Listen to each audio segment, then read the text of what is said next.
Welcome student to class 12th chapter number 1, that is introduction to microeconomics and macroeconomics। तो अर्थशास्त्र की इस किताब का ये पहला चैप्टर है। शुरुआत करने से पहले क्लास 11th का पोर्शन, सारे टेक्निकल वर्ड्स के मतलब, उनकी डेफिनेशंस आपको पता रहना ज़रूरी है। हमने हमारी क्लास में ये सारी चीज़ें कवर की है। So let's start. So micro economics या मैक्रो इकोनॉमिक्स, ये इकोनॉमिक्स की दो इम्पॉर्टेंट ब्रांच है जो इकोनॉमिक्स में लंबे दौर तक अभी आपको काम आएगी। इनका मतलब क्या है? इकोनॉमिक्स का मतलब तो आप जान चुके थे। माइक्रो इस शब्द का मतलब होता है 10⁻⁻⁶ या मिलियंथ पार्ट। इसका मतलब क्या है सर? इसका मतलब ये है कि कोई अगर एक वस्तु है, अगर इसके 10⁻⁶ पार्ट कर दिए जाए, 10⁻⁶ मतलब 10 लाख। सो 1 2 3 4 5 6 technically this. So 1 divided by, अगर कोई एक आपको 1 मीटर दिया हुआ है, 1 मीटर के इतने टुकड़े करो, और इतने टुकड़े करने के बाद जो एक टुकड़ा आएगा आप कह सकते हो कि वो 1 माइक्रो है, 1 माइक्रोमीटर है। माइक्रो ऑर्गेनिजम्स हम कहते हैं ना, तो ऐसे जीव जिनकी आकार या जिनकी साइज 1 माइक्रोमीटर से लेके 100 माइक्रोमीटर। तो सर ये 1 माइक्रोमीटर कितना होता है? तो 1 मीटर के इतने टुकड़े करना है, राइट। तो इसीलिए डेफिनेशन में बताया जा रहा है कि माइक्रो ये वाला वर्ड ग्रीक वर्ड है, और ग्रीक वर्ड माइक्रोस से ये डिराइव किया हुआ है। इसका मतलब होता है बहुत ही छोटा या millionth part. Okay, now 10 lakh का मतलब 1 मिलियन भी होता है, ये भी यहाँ से ध्यान रखना है। दूसरा वर्ड आता है आपका मैक्रो। मैक्रो ये वाला भी वर्ड ग्रीक वर्ड मैक्रोस से या मैक्रोस से डिराइव किया गया है, जिसका मतलब होता है बड़ा। तो समझने के लिए आप साधारण ये समझ सकते हो कि माइक्रो का मतलब छोटा और मैक्रो का मतलब होता है बड़ा। ठीक, ये सबसे पहले टर्म हमें दिए हैं एक नॉर्वे के इकोनॉमिस्ट थे जिनका नाम था रैगनार फ्रिश। ये ओस्लो यूनिवर्सिटी में पढ़ाते थे। आइए, जिन्होंने इसके बारे में बताया है उनके बारे में थोड़ी सी जानकारी लेते हैं। तो रैगनार एंटोन किटी फ्रिश ये नॉर्वे के रहने वाले इकोनोमेट्रिशियन थे और इकोनॉमिस्ट थे। नया वर्ड है, ये आप बन सकते हो। क्या है इकोनोमेट्री या इकोनोमेट्रिशियन कौन होता है? तो जो भी डेटा आपके पास में या इंफॉर्मेशन आपके पास दी है, इसको मैथमेटिक्स में एक चैप्टर है मैट्रिक्स इस नाम से। तो होता क्या है, इसको टेबल के फॉर्मेट में लिखते हैं। टेबल में यहाँ 2 3 5 7 9 8 ये सब डेटा है, और इस पे प्रोसेस करके कुछ आउटपुट निकाला जाता है। तो जो इकोनॉमिक्स को मैथमेटिक्स के ये मैट्रिक्स वाले फॉर्मूले अप्लाई कर कर कुछ आउटकम निकालते हैं, इनको इकोनोमेट्रिशियन कहते हैं। ओके, और इकोनॉमिस्ट भी थे। इन्होंने जैन टिनबर्ग, कौन है ये भाई, टिनबर्गन, इनके साथ में नोबेल प्राइज़ विन किया था इकोनॉमिक्स का 1969 में। ठीक है, ये इतना इम्पोर्टेंट नहीं है हमारे लिए। ये आगे जाके इम्पोर्टेंट क्या आएगा कि इन्होंने इकोनोमेट्रिक्स आगे बताया है, application of mathematical models and statistical techniques to the economic data and theories. इसके अलावा इन्होंने बहुत सारी नई नई इकोनॉमिक्स की टर्म दी है, और ये पहले वो व्यक्ति रहेंगे जिन्होंने टर्म दिया था माइक्रो इकोनॉमिक्स और मैक्रो इकोनॉमिक्स। ठीक, अब शुरुआत कहाँ से हुई भाई? तो माइक्रो इकोनॉमिक्स की शुरुआत कब से हुई है और मैक्रो इकोनॉमिक्स की शुरुआत कब से हुई, इसके बारे में थोड़ी जानकारी। तो माइक्रो का मतलब होता है स्मॉल। तो स्मॉल मतलब क्या? एक कोई भी व्यक्ति, एक परिवार, या एक कंपनी, या एक फैक्ट्री, ये सारे के सारे एक बहुत बड़े इलाके के छोटे छोटे प्लेयर्स है। तो इसीलिए इनका स्टडी मतलब माइक्रो इकोनॉमिक्स, ये समझो। यहाँ से आगे बढ़ते हैं। तो शुरुआती दौर में एक आदमी कितना कमा रहा है या एक परिवार कितना कमा रहा है, ये चीज़ें सोच समझ के ध्यान में रखने वाली थी। इसीलिए ट्रेडिशनली माइक्रो इकोनॉमिक्स शुरुआत में आया था कि आप कितना कमाते हो। अब इसको इकोनॉमिक्स की डेवलपमेंट में अगर देखा जाए तो जो एडम स्मिथ है, फादर ऑफ इकोनॉमिक्स जो माने जाते हैं, ये या डेविड रिकार्डो, जे.एस. मिल, इन जैसे व्यक्तियों ने पुराने समय के अंदर पढ़ा था, जिस दौर को आप क्लासिकल इकोनॉमिस्ट या क्लासिकल इकोनॉमिक्स का पीरियड कहते हो। ठीक, उसके बाद में जैसे जैसे ये क्लासिकल से मॉडर्न अप्रोच होने लगा, तो इसके बीच का जो दौर था इसको कहते हैं नियो क्लासिकल एज।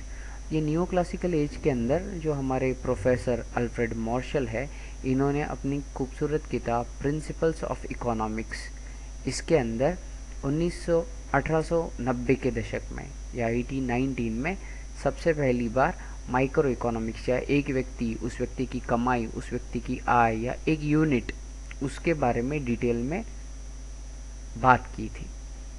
इसके अलावा professor Pigou, J R. Hicks, professor Samuelson, John Robinson, ये भी ऐसे लोग थे या इकोनॉमिस्ट थे जिन लोगों ने माइक्रो इकोनॉमिक्स की दुनिया में बहुत सा स्टडी किया है। अब देखते हैं मैक्रो इकोनॉमिक्स। माइक्रो इकोनॉमिक्स से पहले आया था। क्यों पहले आया था कह रहे हैं? देखो, शुरुआत में रहते थे राजा महाराजा। तो राजा महाराजा उनके राज्य का लेखा जोखा मेंटेन करते थे। हर एक आम आदमी अपनी कमाई करेगा और उसके बाद में खर्चा कर देगा, उसका कोई स्टडी करके कोई आउटपुट नहीं निकालता था। लेकिन राज्यों के बारे में ये चीज़ें होती थी।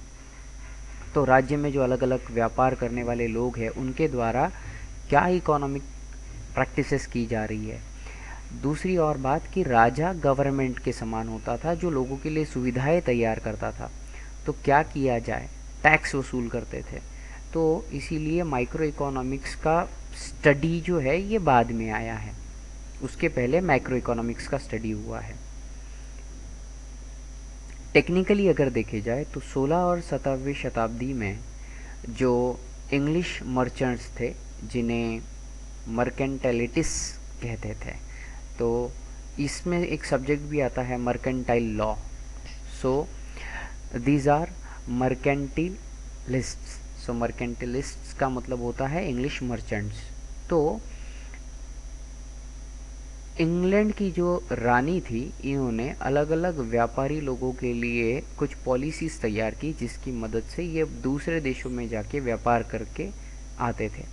और वहाँ से जो पैसा आता है, उस पैसे का इस्तेमाल कैसा करना चाहिए ताकि इंग्लैंड की भलाई हो या इंग्लैंड की प्रोग्रेस हो, इसके लिए कुछ पॉलिसीज़ तैयार की जाती थी गवर्नमेंट के द्वारा। तो ये एक बड़े लेवल पे स्टडी था इकोनॉमिस्ट का। तो माइक्रो इकोनॉमिक्स में यही अप्रोच इस्तेमाल किया गया। बाद के समय में जब देश आज़ाद होने लगे, तो फिजियोक्रेट्स मतलब आपके फ्रेंच थिंकर्स, तो ये फ्रेंच थिंकर ने इन कॉन्सेप्ट को एनालाइज करके कुछ टर्म्स दी। कौन कौन सी टर्म्स आई है फिर? नेशनल इनकम, कि ठीक है एक राजा कितना टैक्स वसूल करेगा ये तो ठीक है, लेकिन जो लोग पूरे देश के अंदर कमा रहे हैं उसके हिसाब से हर एक इंडिविजुअल व्यक्ति की आय या संपत्ति कितनी है। तो क्लासिकल इकोनॉमिकल की जो थ्योरी एडम स्मिथ ने या रिकार्डो या जे.एस. मिल साहब, इन्होंने जो दी है, इनकी ही मदद से फिर नेशनल इनकम और वेल्थ जैसी टर्म्स का कैलकुलेशन स्टार्ट हुआ। ओके, लेकिन बाद के दौर में इन दोनों को फिर भी कंबाइन ही तरीके से जोड़ा गया। एक व्यक्ति की आय ये उस देश की बढ़ोतरी के लिए मददगार होती है इकोनॉमिक दृष्टिकोण से, ये कहा गया। लेकिन माइक्रो के अलावा फिर मैक्रो का जो वेटेज है ये वाला बढ़ जाएगा। कब से? तो यहाँ एक वर्ड आता है ग्रेट डिप्रेशन। ग्रेट डिप्रेशन क्या था भाई? ग्रेट डिप्रेशन 1929 के एंडिंग में यूएसए के अंदर जो शेयर मार्केट था वो हो गया क्रैश। वो क्रैश होने की वजह से यूएसए के अंदर बहुत सारी अलग अलग देशों की कंपनियों ने लगाया था पैसा, और उन कंपनियों का व्यापार पूरे देश भर में फैला हुआ था। इसीलिए धीरे धीरे उस समय की जो पोजीशन है, ये जब तक के वॉर नहीं आता है, फर्स्ट वर्ल्ड वॉर या कभी भी कोई भी अगर नैसर्गिक आपदा अगर आती है, तो उस समय कुछ पर्टिकुलर चीज़ों की डिमांड बहुत ज़्यादा बढ़ जाएगी, और उसकी डिमांड बढ़ने की वजह से फिर इंक्रीज़ हो जाता है एक्सपेंस, खर्चा, और इकोनॉमी रूल पे मतलब अपनी चैनलाइज होती है। तो यूएसए की इस घटना के बाद में धीरे धीरे 1929 से लेके तो 1933 के अराउंड तक, इन वर्षों के अंदर दुनिया के अलग अलग देशों में मंदी का सामना करना पड़ा है, और ये आज तक की सबसे खतरनाक मंदी थी। बहुत कम पैसा था लोगों के पास। बहुत सारे अलग अलग कारण और थेरीज प्रपोज की जाती है। तो तब तक के क्या था कि जो एक इंसान या एक कंपनी, इनका जो प्रोग्रेस है, यही ओवरऑल पूरे देश के मानक थे। लेकिन बाद में जैसे ही डिप्रेशन ख़त्म हुआ, तो लॉर्ड जॉन केनेस, इन्होंने एक रिसर्च वर्क पब्लिश किया जिसका नाम था general theory of employment, interest and money. ये 1936 में आया। तो जो केनेस थे, इन्होंने स्टडी किया और उन्होंने मैक्रो इकोनॉमिक्स के कुछ अप्रोच डेवलप किए। ये जो अप्रोच डेवलप किए, इसमें से उन्होंने ये आउटपुट दिया या ये कंक्लूजन सामने लाया कि मैक्रो इकोनॉमिक्स ये एक compare to micro economics more bigger tool है। तो macro economics should be planned in such a order that micro economics क्या होगा, फ्लक्चुएट होगा। अब इसके अलावा कौन कौन है? माल्थस, पिक्शल, वालरस, एर्विंग फिशर, ये अलग अलग इकोनॉमिस्ट थे जिन्होंने भी मैक्रो इकोनॉमिक्स की दुनिया के अंदर काम किया है। सो ओवरऑल ये हिस्टोरिकल पॉइंट था। इसके बाद हम देखते हैं meaning of micro. So first of all we will think कि ये माइक्रो इकोनॉमिक्स है क्या। तो इसकी डेफिनेशन से स्टार्ट करते हैं, जो कि हमने ऑलरेडी देखी थी। तो माइक्रो का मतलब है स्मॉल पार्ट। स्मॉल कितना? 10⁻⁻⁶। ओके। अब माइक्रो इकोनॉमिक्स इसीलिए पूरे देश की जो इकोनॉमी है, इसके एक छोटे से हिस्से के बारे में पढ़ाई है। अब ये जो छोटा हिस्सा है, ये कितना छोटा होगा या किसे हम छोटा हिस्सा कहेंगे? तो उस समय हम ध्यान देंगे कि कोई एक इंडिविजुअल व्यक्ति या कोई एक इंडिविजुअल कस्टमर या कंज्यूमर या कोई इंडिविजुअल प्रोड्यूसर। तो यहाँ पे जो वर्ड बार बार रिपीट हो रहा है, तो इंडिविजुअल इंडिविजुअल इंडिविजुअल। तो ये इंडिविजुअल जो भी यूनिट रहेगा, ये इंडिविजुअल यूनिट हो सकता है कोई फैक्ट्री हो, कोई छोटा सा सेटअप हो, गृह उद्योग हो सकता है, जहाँ से निकला हुआ माल कोई कंज्यूमर कंज्यूम कर रहा है, और ये वाला जो प्रोड्यूस करने वाले लोग हैं उन्हें प्रोड्यूसर कहा जाएगा। तो इंडिविजुअल लेवल का जो भी इकोनॉमी का स्टडी रहेगा, उसे हम माइक्रो इकोनॉमिक्स के अंतर्गत पढ़ेंगे। जैसे कि काफ़ी सारी डेफिनेशन देखी है, कुछ और डेफिनेशन हम लोग यहाँ देख लेते हैं। सबसे पहली डेफिनेशन ये मॉरिस डॉब इनके द्वारा दी गई है।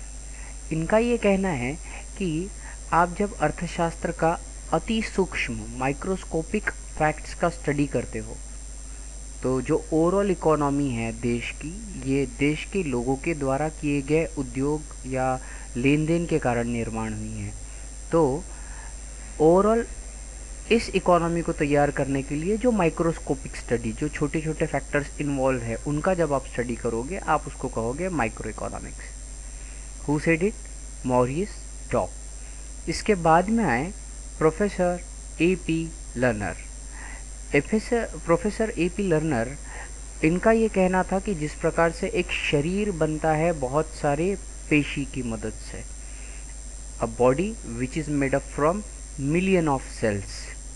इसी प्रकार से अगर हम हमारे देश को भी, हमारी देश की अर्थव्यवस्था को एक शरीर के रूप में समझे, तो जो भी छोटे छोटे इंडिविजुअल लेवल पे या घरगुती होने वाले कंज्यूमर की चीज़ें हो गई या इंडिविजुअल फर्म्स हो गई है, ये सभी के सभी ये सेल्स के समान या पेशी के समान काम करते हैं, जिनकी मदद से पूरा का पूरे देश का इकोनॉमी डेवलप होता है। ओके, तो प्रोफेसर ए पी लर्नर की डेफिनेशन के बाद में हम देखते हैं कि माइक्रो इकोनॉमिक्स में फिर क्या क्या पढ़ाई होती है और माइक्रो इकोनॉमिक्स के अंतर्गत कौन कौन सी चीज़ें हैं जो स्टडी की जाने वाली है। सबसे पहली जो स्टडी होगी ये होगी थ्योरी ऑफ प्रोडक्ट प्राइसिंग के बारे में। थ्योरी ऑफ प्रोडक्ट प्राइसिंग मतलब कोई भी प्रोडक्ट जो हम परचेस करते हैं उसकी कीमत कैसे डिसाइड की जाए। तो माइक्रो इकोनॉमिक्स की मदद में किसी भी चीज़ की कीमत ये उस चीज़ की डिमांड और उस चीज़ के सप्लाई के ऊपर निर्भर करती है। तीसरी चीज़ जो सेकंड मेन फैक्टर है, theory of factor of pricing. अब जो भी आप प्राइस है, ये वाली प्राइस किन कारणों की वजह से डिसाइड होगी। तो ये प्रोडक्ट बनाने के लिए जो जगह है उस जगह की वैल्यू, अगर वो रेंट से होगी तो वो रेंट। ये प्रोडक्ट बनाने के लिए जो वेजेस देने पड़ रहे हैं लोगों को, वो वेजेस, जो वर्कर लोग रहेंगे उनकी पगार। प्रोडक्ट बनाने के लिए जो पैसा लग रहा है उस पैसे के ऊपर ब्याज लगेगा, इंटरेस्ट। और कोई व्यक्ति अगर कोई प्रोडक्ट बना रहा है तो वो बेच के प्रॉफिट कमाना चाहता है तो उसका प्रॉफिट। थर्ड चीज़ कि थ्योरी ऑफ इकोनॉमिक वेलफेयर, ये बहुत ही इम्पोर्टेंट थ्योरी है। क्यों? क्योंकि इसके अंतर्गत आप आइडियल सिचुएशन इन इकोनॉमिक्स का स्टडी करते हो। आइडियल सिचुएशंस क्या है कि efficiency in production, efficiency in consumption और ओवरऑल इकोनॉमिक इफ़िशियंसी। इफ़िशियंसी का मतलब होता है क्षमता। तो हम लोग प्रोडक्शन करने की कितनी कैपेसिटी है या क्षमता है, इसके अलावा कंजम्पशन करने की कितनी क्षमता है, और ओवरऑल इकोनॉमिक एफिशिएंसी। तो एफिशिएंसी क्षमता के हम लोग जितना यूज़ करते हैं उसके अनुपात में क्षमता कितनी है, इसका जो रेशो लेते हैं उसे कहेंगे एफिशिएंसी। इसको और डिटेल में देखते हैं ताकि ये चार्ट आपको समझ में आए, लेकिन ओवरऑल ये वाला एक आईएमपी ही पार्ट है, इसे आप स्टार मार्क कर दीजिए, इससे क्वेश्चन पक्का पक्का आएगा। Now, let's understand your theory of product pricing. So, what do you mean by theory of product pricing? तो सबसे पहले कोई भी प्रोडक्ट जब हम खरीदते हैं तो इसकी प्राइस कौन डिटरमाइन करता है।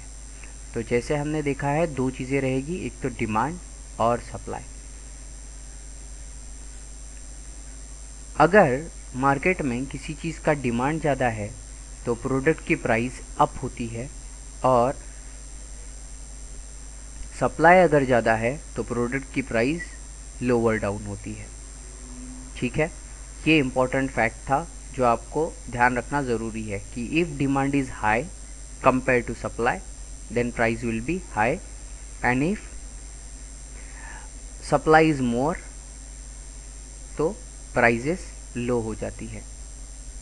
ठीक, तो यहाँ पर हम लोग माइक्रो इकोनॉमिक्स बेसिकली डिमांड का एनालिसिस करता है कि डिमांड कैसी कैसी है। अब इसको और डिटेल में चले जाएंगे तो कंज्यूमर के बिहेवियर के ऊपर ये वाली डिमांड ज़्यादा रहेगी, और दूसरा यहाँ पे सप्लाई का भी एनालिसिस किया जाएगा।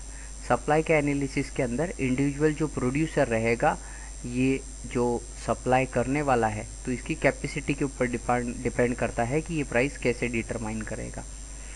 सो ओवरऑल यहाँ पे थ्योरी ऑफ प्रोडक्ट प्राइसिंग में सिर्फ ये पार्ट ज़्यादा इम्पोर्टेंट है कि किसी भी प्रोडक्ट की प्राइसिंग डिमांड और सप्लाई की मदद से हम लोग कैलकुलेट करेंगे। डिमांड का एनालिसिस के अंदर बहुत सारे फैक्टर आते हैं, जिनमें मेन फैक्टर है कि कंज्यूमर का बिहेवियर। कंज्यूमर अगर चाय पीने की आदत रखता है तो वो चाय की डिमांड अपने आप ही क्रिएट हो जाएगी। और सप्लाई जो है, ये सप्लाई एनालिसिस के अंदर बहुत सारे फैक्टर है, जिनमें मेन फैक्टर आता है इंडिविजुअल प्रोड्यूसर बिहेवियर। इसका मतलब एक आदमी या मालिक जो किसी चीज़ का प्रोडक्शन कर रहा है वो रॉ मटेरियल कहाँ से ला रहा है, उसकी प्राइजेस क्या आ रही है। इसके अलावा ये जो रॉ मटेरियल है ये वाला जब वो दे रहा है या बेच रहा है, तो अगर किसी गाड़ी में उसको पहुंचाना है तो उस गाड़ी की कैपेसिटी क्या है। तो इंडिविजुअल प्रोड्यूसर का जो बिहेवियर है ये सप्लाई को ज़्यादा से ज़्यादा फ्लक्चुएट करेगा, and this thing should be kept in mind. Now another thing is theory of factor pricing. ऐसे कौन कौन से फैक्टर्स है जो प्राइस को इन्फ्लुएंस करते हैं, चेंज करने के लिए मजबूर करते हैं या बदलेंगे। तो माइक्रो इकोनॉमिक्स के अंदर अगर आप कोई बिजनेस सेट किए हो तो उस बिजनेस के अंदर सबसे पहले तो लैंड आएगी, किसी ज़मीन के ऊपर कोई चीज़ प्रोड्यूस करना है। आप अकेले ही सारे काम नहीं करोगे, मशीन लगाओगे या लेबर लगाओगे, क्योंकि हमारे यहाँ जनसंख्या ज़्यादा है इसीलिए लेबर को ज़्यादा सपोर्ट किया जाता है क्योंकि चीप लेबर अवेलेबल है। स्टार्टिंग के अंदर दीवारें, कैबिन, ऑफिस खड़ा करने के लिए कुछ कैपिटल चाहिए। तो और इसके अलावा कुछ बिजनेस रिलेटेड फैक्टर्स जो प्रोडक्शन की प्रोसेस को फ्लक्चुएट करेंगे। तो ओवरऑल जब ये सारा पैसा, समय और मेहनत लग रही है, ये चीज़ें डिसाइड करती है कि इस प्रोडक्ट का प्राइस क्या रखना चाहिए। इसके अलावा हम जो भी लैंड, लेबर, कैपिटल, इनके अलावा अगर आपने ज़मीन भाड़े से ली है, अगर आपकी खुद की है तो भी उसकी कुछ वैल्यू रहेगी, अगर आपने रेंट से लिया है तो ये आएगा। लेबर अगर आप रख रहे हो तो इनकी पगार देनी पड़ेगी, तो ये भी फैक्टर आपको इंक्लूड करना है। पैसा आपने खुद से लगाया है, अगर बैंक में रखते हो तो बैंक आपको इसके ऊपर इंटरेस्ट देता है, तो अगर आपने बिजनेस में लगाया है तो उसमें से भी तो इंटरेस्ट आना चाहिए।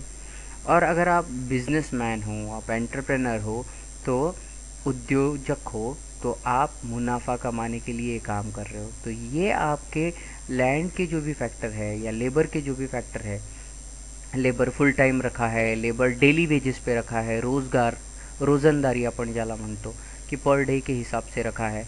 कैपिटल आपने अगर घर से रखा है, लगाया है, तो आपको इंटरेस्ट कहीं देना नहीं पड़ेगा, लेकिन अगर आपने किसी से उधार लेके बैंक से लोन लिया है तो आपको इंटरेस्ट भी देना पड़ेगा। तो these are the several factor, और इन फैक्टर्स के भी सब फैक्टर्स है जो प्राइस फ्लक्चुएट करेंगे। Third part is your economic welfare.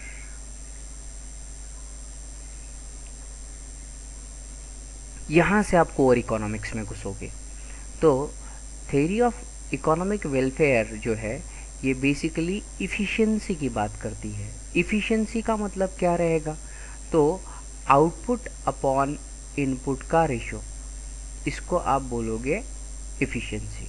For example आपकी गाड़ी अगर 100 रुपीज़ के पेट्रोल में 100 किलोमीटर जा सकती है, एग्ज़ाम्पल ले रहा हूँ, लेकिन आपने उस गाड़ी की स्पीड को बार बार चेंज करते गए, कहीं नहीं चाहिए था वहाँ पे ब्रेक मारा, स्टंट किए, तो उसकी वजह से 100 रुपये के पेट्रोल में सिर्फ 60 किलोमीटर अगर आपकी गाड़ी दौड़ी, तो हमारी इफ़िशियंसी क्या होगी, 60 किलोमीटर अपॉन 100 किलोमीटर। 100 किलोमीटर हो सकता था आउटपुट में, लेकिन 60 ही आया, ठीक है। मल्टीप्लाइड बाय 100 करेंगे तो इफ़िशियंसी का परसेंटेज निकल जाता है, ठीक। तो जो भी बेसिक केस इफ़िशियंसी के बारे में ये रहती है कि जो आइडियल केस में हो सकता है। फॉर एग्जांपल एक आदमी दिन में 8 घंटे अच्छे से काम कर सकता है, लेकिन ये काम चोरी की वजह से अगर सिर्फ 6 घंटे काम कर रहा है, तो 6 डिवाइडेड बाय 8 मल्टीप्लाइड बाय 100, ये है इस पर्सन की इफ़िशियंसी। ओके, समझ आया क्या इफ़िशियंसी का मतलब क्या है। तो ये जो इफ़िशियंसी के बारे में हम लोग बात कर रहे हैं, ये इफ़िशियंसी इकोनॉमिक वेलफेयर की डील है कि यहाँ पे हम लोग मेनली इफ़िशियंसी के बारे में बात करेंगे।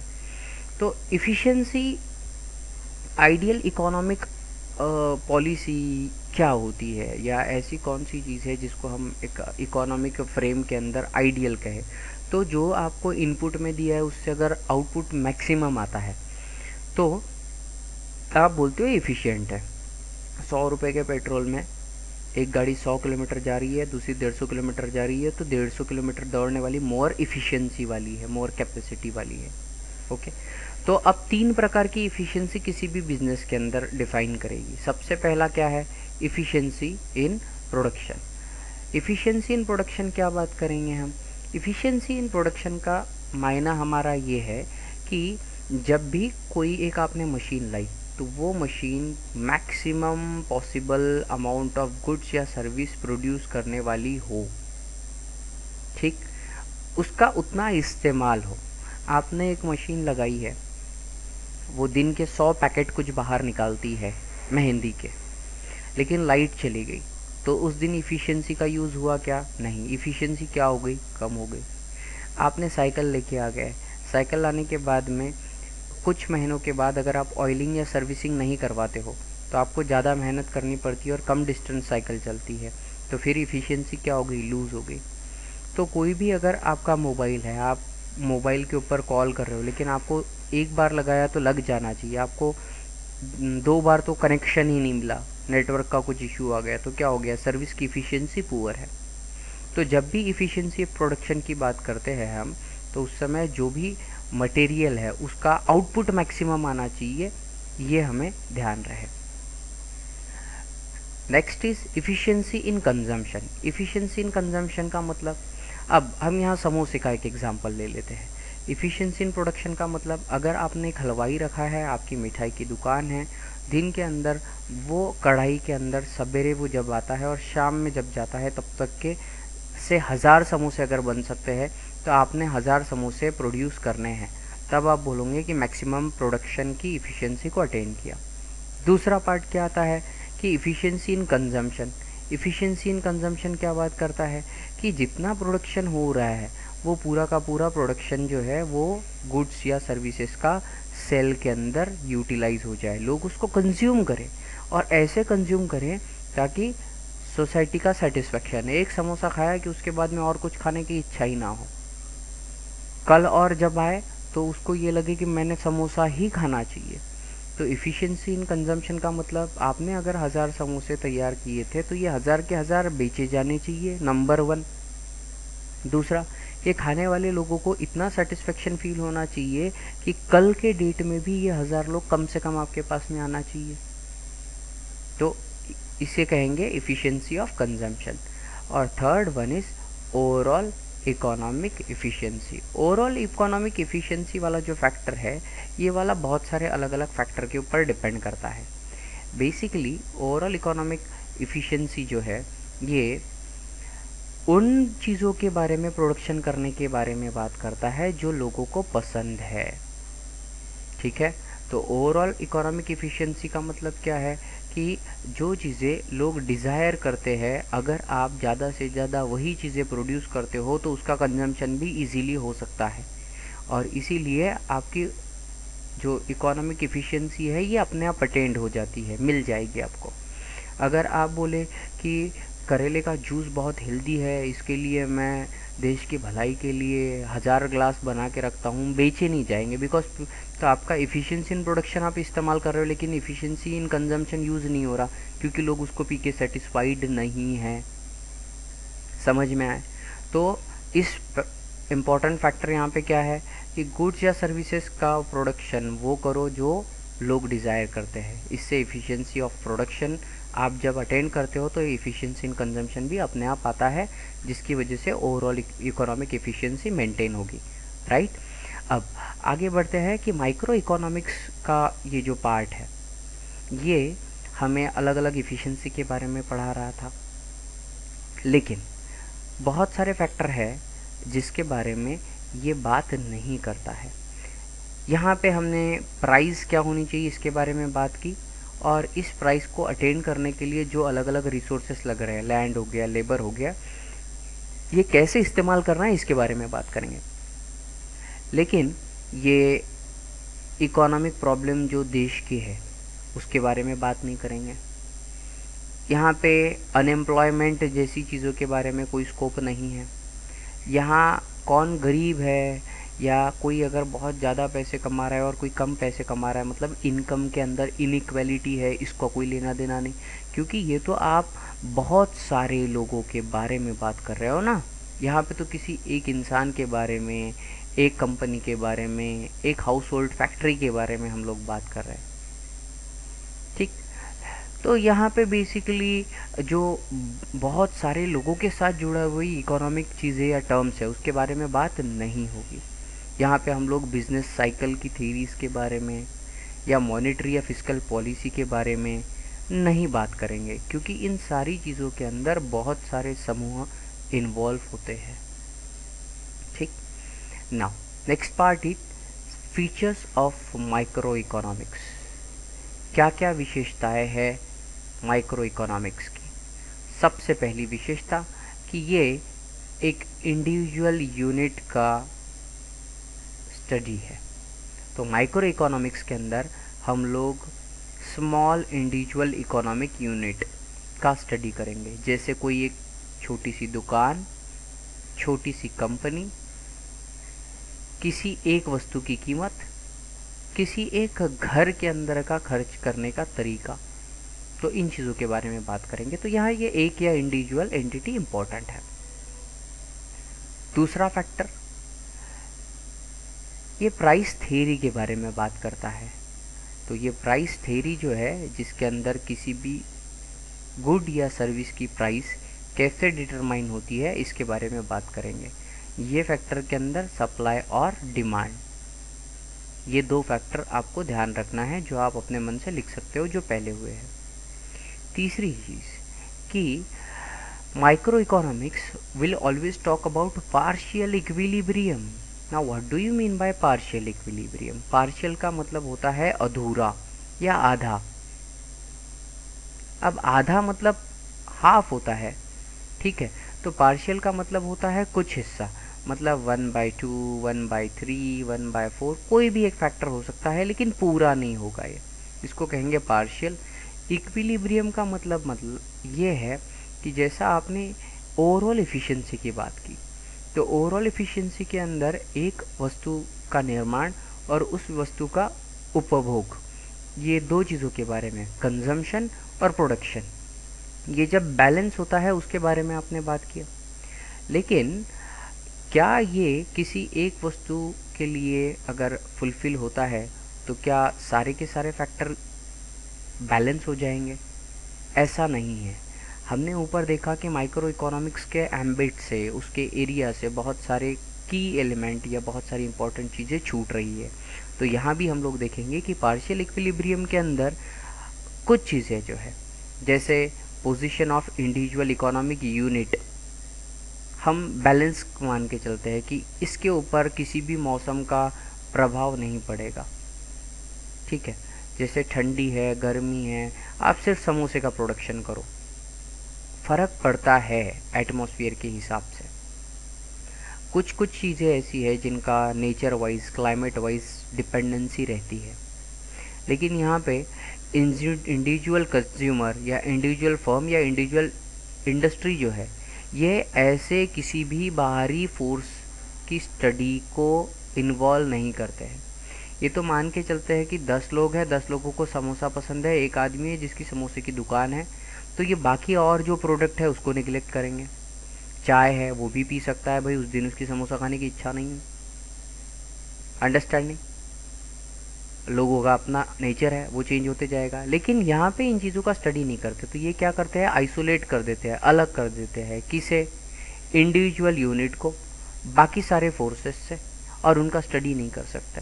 तो इसीलिए क्या है, इक्विलिब्रियम जो है वो वाला इक्विलिब्रियम इंडिपेंडेंटली नहीं मिलता है। नेक्स्ट पॉइंट इज कि इसमें बहुत सारी चीज़ें एज्यूम्ड है, ये भी इसका एक सीरियस ड्रॉबैक रहा है कि देयर आर सर्टन अजम्पशंस, गृहित पकड़ा है, कंसिडर किया है। जैसे समोसे की दुकान का ही अगर एग्जांपल लिया, तो अदर थिंग्स रिमेन्स कांस्टेंट, मतलब बाकी और कुछ है ही नहीं। इसको टेक्निकल लैंग्वेज में एक वर्ड यूज़ किया जाता है, सेटेरिस पेरिबस। तो सेटेरिस पेरिबस का मतलब अदर थिंग्स आर कांस्टेंट। दूसरा, यहाँ परफेक्ट कंपटीशन के बारे में बात की जाती है, मतलब कोई एक आदमी दूसरी स्कीम लॉन्च नहीं करेगा कि चलो मैं 2 में 3 देता हूँ, 3 में 2 देता हूँ, इस तरीके से। परफेक्ट कंपटीशन है, सबके रेट फिक्स है, ग्राहक आने वाला किसी भी दुकान के अंदर जाए तो उसको सेम रेट जब मिलता है तो हमें परफेक्ट कंपटीशन बोलते हैं। तो यहाँ पे परफेक्ट कंपटीशन नहीं है। क्यों नहीं है? मार्केट में और नए प्रोडक्ट भी आ सकते हैं, या सेल करने वाला कुछ माल प्रैक्टिस भी कर सकता है, सस्ता वाला तेल इस्तेमाल करके रेट कम कर दिए और 10 रुपए के अंदर 3 समोसे बेचना चालू कर दिया। तो कंपटीशन तो होगी ना पर बात, क्योंकि जिसको मोर प्रोडक्ट चाहिए वो 10 के 3 परचेस करेगा, जो हाइजीन वाला है वो फिर तुम्हारे पास आएगा 10 के 2 या 10 का 1। तो परफेक्ट कंपटीशन यहाँ पे नहीं है। ये एक और टर्म इम्पोर्टेंट है, इसका मतलब है laissez faire policy. Laissez faire policy का मतलब है कि let it be on its own. मतलब क्या? कि जैसा चल रहा है भाई बस तुम आप वैसा चलने दो। और इसका एक बेनिफिट क्या होता है पता है? इसका ये लेजेस फेयर पॉलिसी के अंदर लेट यू डू, इसका लिटरली मतलब क्या है? लेट यू डू मतलब आप ही कर लो ना।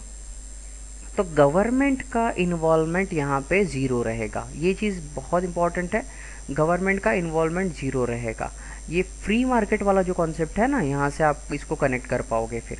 तो गवर्नमेंट किसी भी प्रकार की पॉलिसी को पॉजिटिव या निगेटिव दायरे में नहीं डालती है।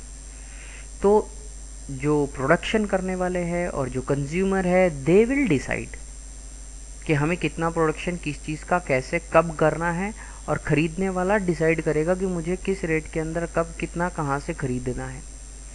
सरकार किसी भी प्रकार के इन्वॉल्वमेंट नहीं देती। फॉर एग्जांपल किराना की दुकान है, तो किराना की दुकान में कुछ गेहूं बेचा जा रहा, लेकिन राशन की दुकान में सरकार के द्वारा इन्वॉल्वमेंट किया गया उस सेक्टर में, और सस्ते अमाउंट के अंदर वो दुकानें ओपन की गई। तो कहीं ना कहीं पे वो जो पॉलिसी गवर्नमेंट की राशन की दुकान वाली है वो उस बिज़नेस को हैम्पर करता है। ठीक। प्योर कैपिटलिज्म के ऊपर ये बेस्ड है। प्योर कैपिटलिज्म का मतलब पैसा पैसा। तो ओनली क्या बात है, क्या चीज़ है पैसा। तो जहाँ पे पैसा आया, इस पैसे की इन्वॉल्वमेंट से क्या रिसोर्सेस का मॉडिफिकेशन हुआ, फिर लोगों ने कितना पैसा देके ख़रीदा, उससे कितने पैसे का प्रॉफिट हुआ। सो यहाँ चैरिटी के लिए कोई जगह नहीं है। ठीक। लेकिन ऐसा नहीं है, क्योंकि गवर्नमेंट को देश चलाना है, हम लोग ह्यूमंस है तो हमको एक दूसरे की हेल्प करनी चाहिए, लेकिन इकोनॉमिक्स इसके लिए कोई स्कोप नहीं देता। तो प्योर कैपिटलिज्म फुल एम्प्लॉयमेंट के बारे में बात करता है ये। तो फुल एम्प्लॉयमेंट ये एक ऐसा कॉन्सेप्ट है जिसके अंदर हम ये कंसिडर करते कि सभी लोगों के पास नौकरी और पैसा है, क्योंकि जब ये है तभी लोगों के पास पैसा रहेगा, तो गवर्नमेंट का इन्वॉल्वमेंट कम से कम रहेगा और परफेक्ट कंपटीशन इन्वॉल्व हो जाएगी। पैसा रहेगा तो लोग दिमाग लगा के सही और गलत के बीच में फ़र्क कर पाएंगे। वो 10 के 3 पेट भरने के लिए नहीं खाएगा, क्योंकि वो सोचेगा कि इसमें ख़राब तेल इस्तेमाल किया है या कमज़ोर तेल है, मैं इसे नहीं खरीदूंगा। अपने आप वो आदमी मार्केट से बाहर हो जाएगा। So everybody need to maintain a level, अच्छी क्वालिटी मेंटेन करनी पड़ेगी। इसीलिए इकोनॉमिक्स की फील्ड में, और जैसे लास्ट ईयर भी हमने देखा था कि हमारा मेन एम क्या है, फुल एम्प्लॉयमेंट को अटेन करना। लेकिन ये सारी की सारी चीज़ें क्या है, अजम्पशंस है। तो इसीलिए हम माइक्रो इकोनॉमिक्स के अंदर जितनी भी चीज़ें पढ़ेंगे मोस्ट ऑफ द वो अजम्पशन के बेस्ड ही रहेगी। Next is slicing method. What do you mean by slicing method? अगर आपके पास में कोई एक वस्तु है तो इस चीज़ को तोड़ना, ठीक है, ब्रेड की स्लाइसेस होती है। तो स्लाइसिंग मेथड मतलब माइक्रो इकोनॉमिक्स के अंदर हम लोग इस मेथड का इस्तेमाल करते हैं। हमने पूरे देश या पूरे दुनिया की जो इकोनॉमी है इसको छोटे छोटे इंडिविजुअल यूनिट्स के अंदर ब्रेक कर दिया, ताकि हम हर किसी का स्टडी सेपरेटली कर सकें। जैसे कि हमने घर के अंदर हर एक व्यक्ति कितना कमाता है उसका स्टडी लिया, और हर एक इंसान की जो कमाई है इसके हिसाब से नेशनल इनकम की बात की। तो national income is nothing but उस देश के अंदर रहने वाले जो लोग हैं उनका एवरेज इनकम कितना है। ये कैसे कैलकुलेट करेंगे? Sum of individual income divided by total national population. Next, individual demand की हमने बात की कि एक आदमी अगर एक दिन के अंदर 6 पराठे खाता है तो 100 लोग अराउंड 600 पराठे खाएंगे। आए ज़रूरी थोड़ी है ऐसा है। तो हमने लेकिन यहाँ पे ये कंसिडर कर दिया कि एग्रीगेटेड डिमांड मतलब जो एवरेज डिमांड है ये इंडिविजुअल डिमांड से हम लोग सैंपल लेते हैं कुछ, कि 4 लोग अगर ये कर रहे हैं तो 10 लोगों में से 4 लोगों ने अगर हाँ बोला है तो 40% लोग ये चाहते हैं। तो ऐसा ज़रूरी है थोड़ी है। हो सकता है आप अगर 11वें पर्सन से पूछोगे तो उसके बाद में 10 लोग आपको ऐसे मिल जाएंगे जो बिल्कुल ना ना ना ना बोले किसी चीज़ के लिए। अंडरस्टैंडिंग। अब क्योंकि हम लोग यहाँ इंडिविजुअल फैक्टर को बहुत ज़्यादा इम्पोर्टेंट दे रहे हैं, इसीलिए फिर आता है मार्जिनलाइज मार्जिनलिज्म प्रिंसिपल। इसके लिए आपको समझना है मार्जिन क्या होता है। देखो, मार्जिन का मतलब आपका पूरा का पूरा पेज जो है, इसकी एक जो साइड होती है इसको मार्जिन बोलते हैं। तो ये एक पार्ट है। तो अगर कोई एक सिंगल पार्ट अगर इंक्रीज हो जाता है तब ये वाला कॉन्सेप्ट आता है मार्जिनल का। कैसे? तो मान के चलो कि अभी 5 बच्चे थे और 5 बच्चे मिलके अगर 5 पेजेस लिख रहे हैं, ठीक, तो छठवां अगर बच्चा उसके अंदर ऐड हो जाता है, सिक्स्थ, तो कायदे से क्या होना चाहिए, हम कहेंगे कि 6 पेजेस लिखना होंगे। लेकिन अगर ये बच्चा बहुत स्मार्ट है तो ये हो सकता है कि ये 7 पेजेस लिखने में हेल्प कर दे, मतलब +2, ये अकेला 2 पेजेस लिख दे। ठीक। तो मार्जिनलिज्म का प्रिंसिपल जो है ये हमेशा बात करता है एक एक्स्ट्रा यूनिट के बारे में। ठीक। तो यहाँ पे ये पार्ट इंपॉर्टेंट है आपका। Marginal means a change brought in total, पूरे का पूरा जो भी काम हो रहा था उसके अंदर बदलाव लाया गया जो है, किसके द्वारा? By an additional unit. कोई भी एक एडिशनल यूनिट अगर हम लोग उसके अंदर ऐड कर दे तो वो, जैसे 5 बच्चे 5 पेज लिख रहे हैं तो overall output 5 pages. Additional unit मतलब वो छठवां बच्चा, और उसके वजह से जो आउटपुट आ रहा है उसको हम लोग उसको, उसी चीज़ को हम लोगों ने टर्म क्या दिया है? मार्जिनलिज्म का principle. Understanding. Marginal analysis helps in study of variable through the change.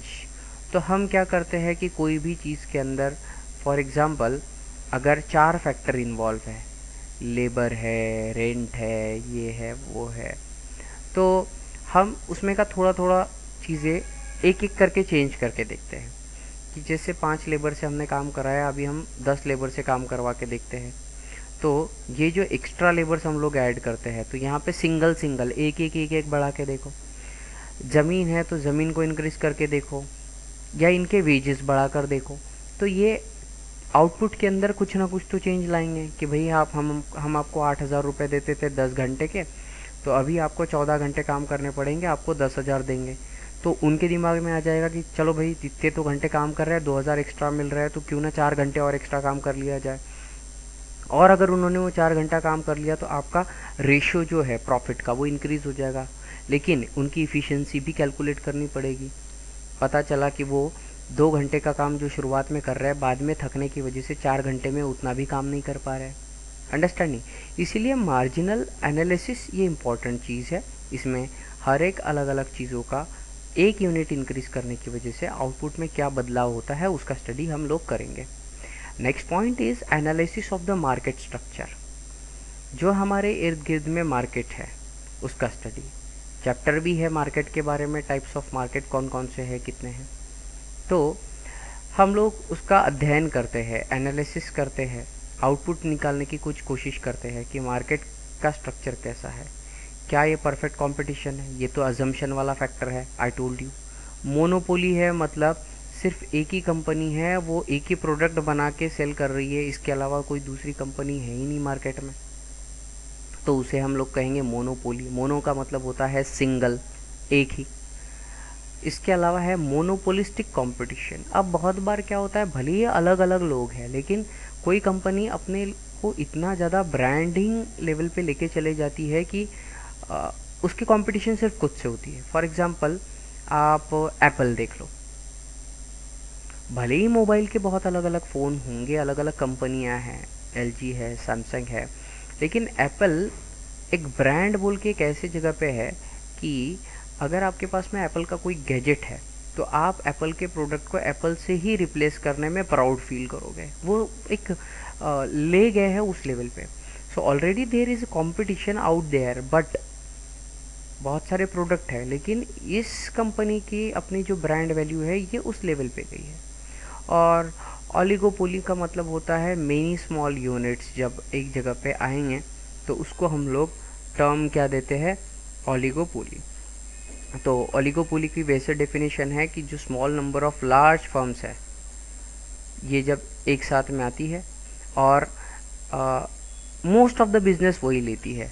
For example यहाँ मैं आपको एग्ज़ाम्पल देना चाहूँगा सीमेंट इंडस्ट्री या जो पुट्टी इंडस्ट्री है, ठीक है, जो पीओपी वगैरह लगाते हैं इसकी इंडस्ट्री, इसकी most of the factories Rajasthan में है।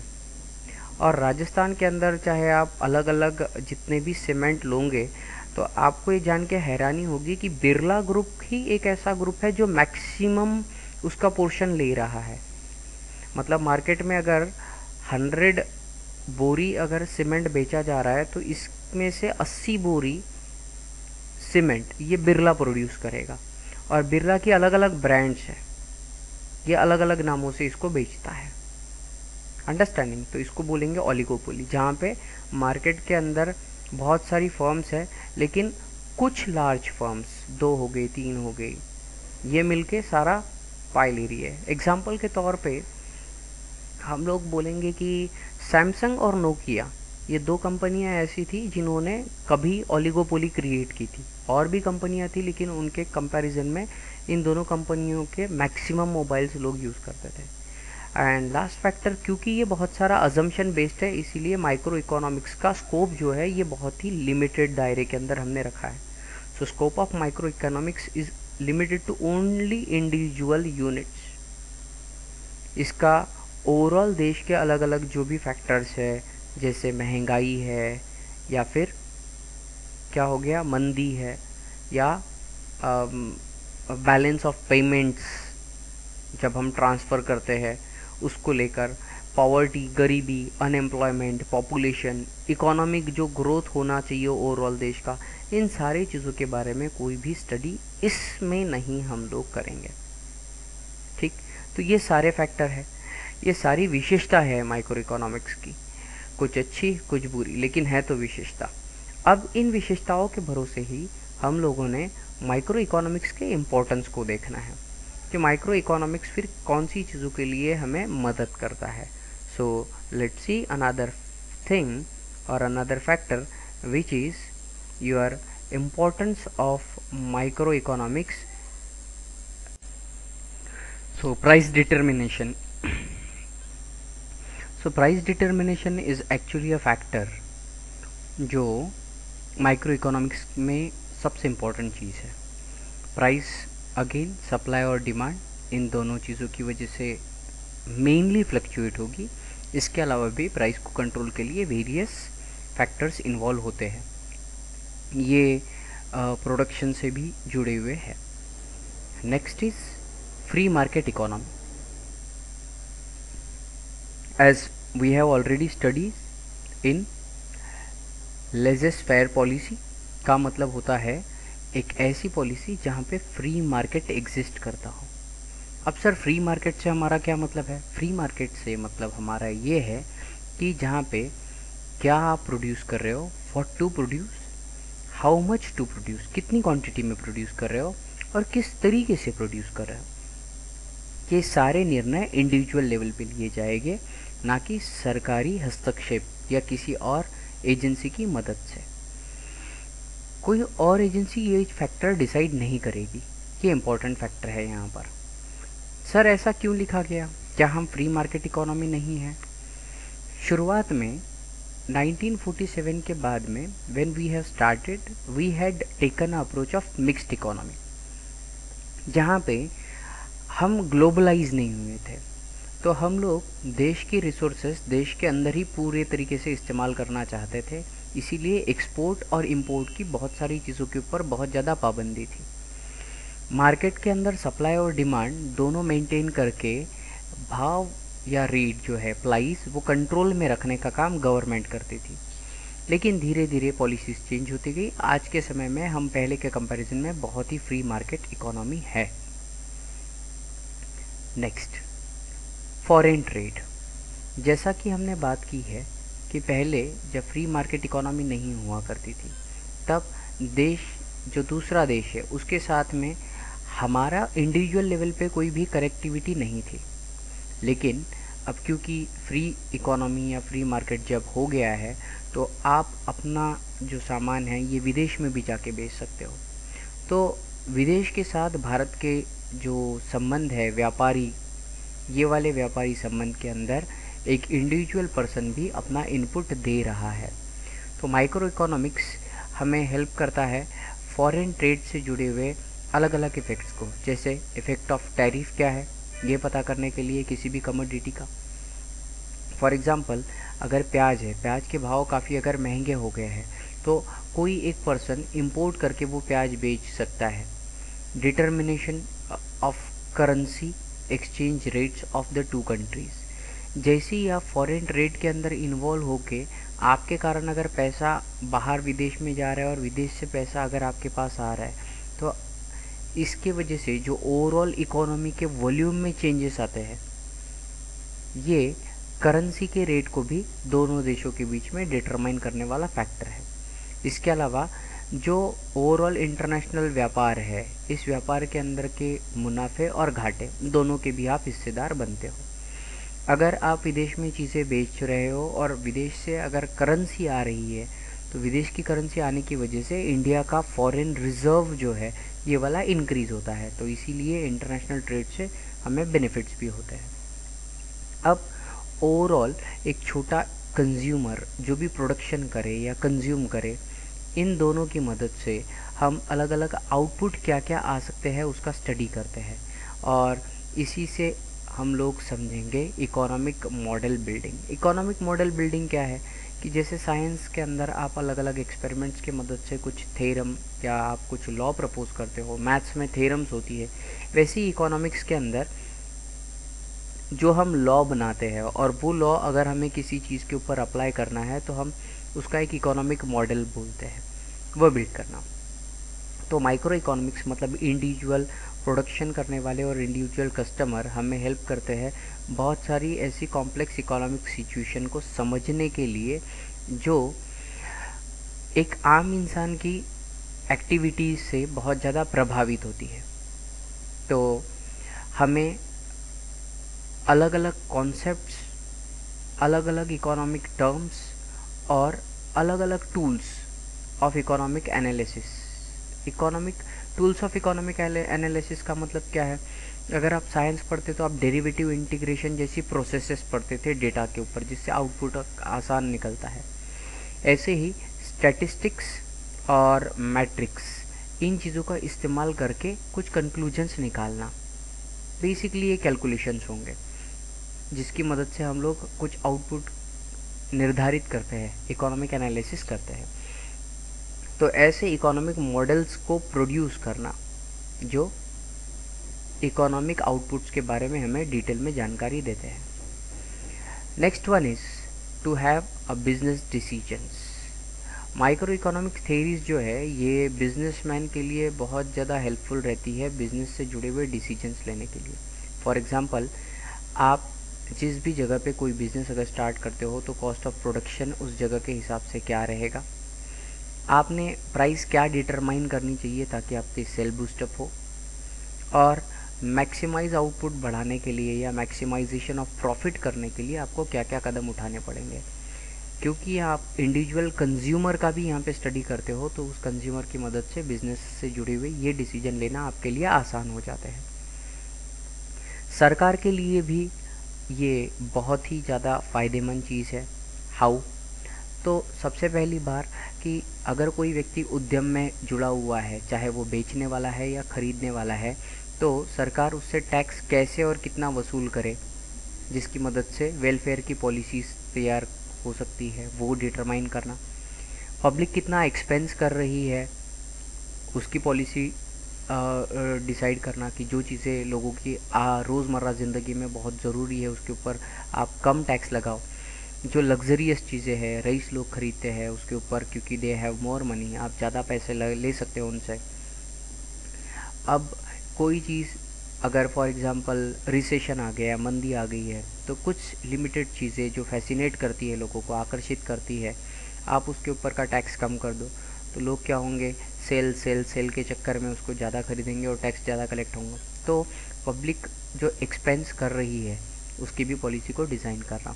प्राइस डिटरमाइन करने वाली पॉलिसी, फॉर एग्ज़ाम्पल आपने किसी देश से अगर कोई चीज़ खरीद के लाने में सरकार ने टैक्स नहीं मांगा, तो ऑब्वियस है यहाँ इस देश से देश में अपने देश में आने वाली चीज़ें सस्ती होगी। तो प्राइस पॉलिसी इंपोर्ट और एक्सपोर्ट से जुड़ी हुई खास करके, और अलग अलग जो भी टैक्सेस जो देश के अंदर आते जाते वक्त लगते थे, प्रोडक्शन करते वक्त लगते थे, क्लियरेंस रखते थे, वो सारी चीज़ें भी। तो गवर्नमेंट हमें कितना पैसा लोगों से कलेक्ट करना है, किस माध्यम से, ये चीज़ें ध्यान में रखते हुए प्राइस पॉलिसी डिफ़ाइन करती है, ठीक, ताकि सरकार के पास में सफिशिएंट पैसा हो और सरकार लोगों की भलाई के लिए जो रिसोर्सेज का अलोकेशन है ये प्रॉपर तरीके से कर सके। और seventh and last one is basis of welfare economics. जो लास्ट पॉइंट आपने देखा था वही है basis of welfare economics.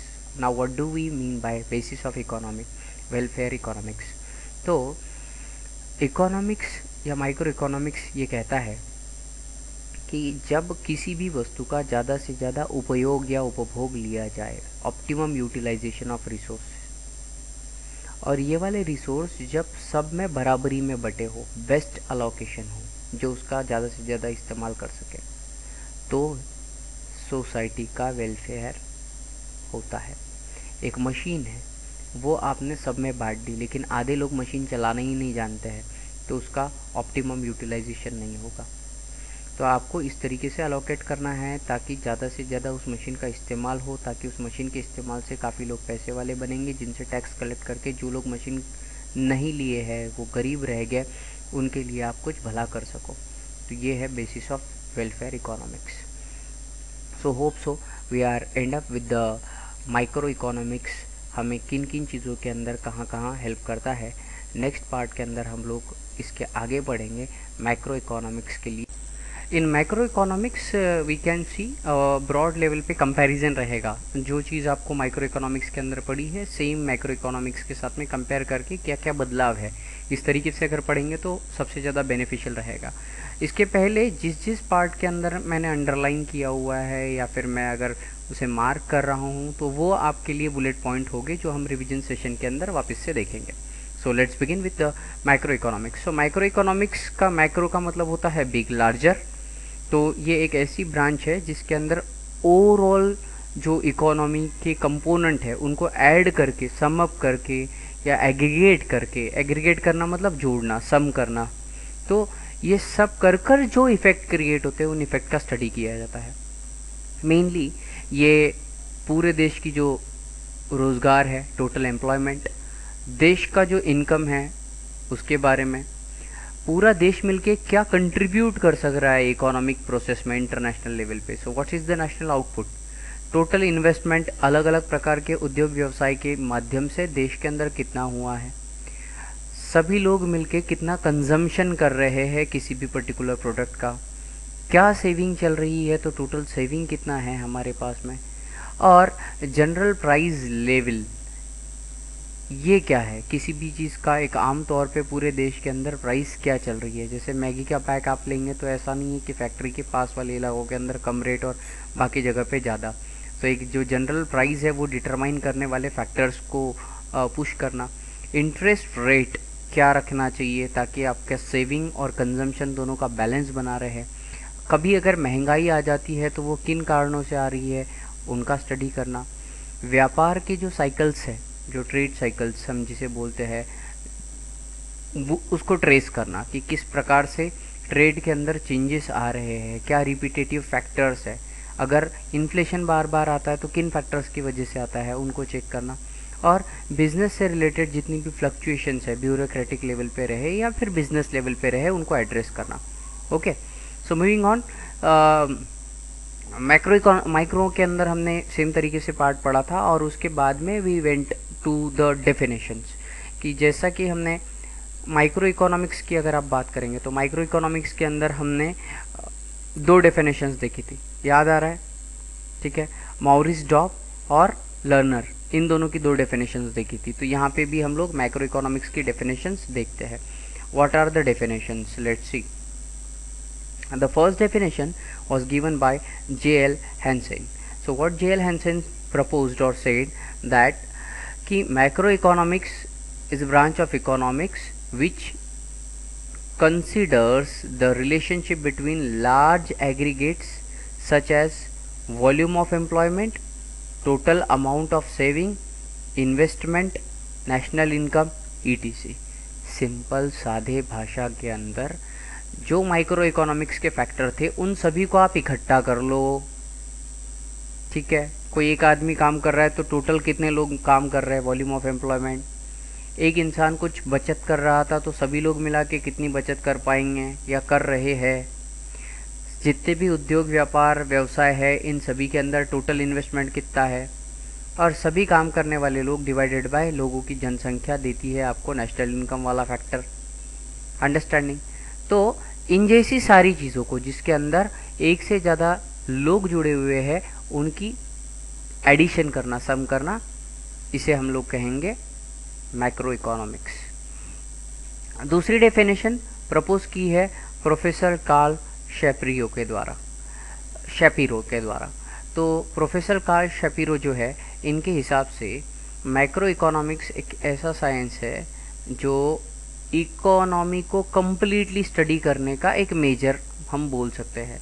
So it is a function which deals as a economy as of whole, complete economy को स्टडी करने का एक साइंस है। अब हमने माइक्रो इकोनॉमिक्स का चार्ट देखा था जिसके अंदर 3 मेन पार्ट थे। थ्योरी ऑफ प्रोडक्ट प्राइसिंग था, थ्योरी ऑफ फैक्टर प्राइसिंग था और थ्योरी ऑफ इकोनॉमिक वेलफेयर था, राइट। तो यहाँ पे 4 मेन फैक्टर रहेंगे। कौन कौन से? सबसे पहली थ्योरी ऑफ इनकम और एम्प्लॉयमेंट, कितने लोग हैं जो रोज़गार है और क्या उनकी कमाई है।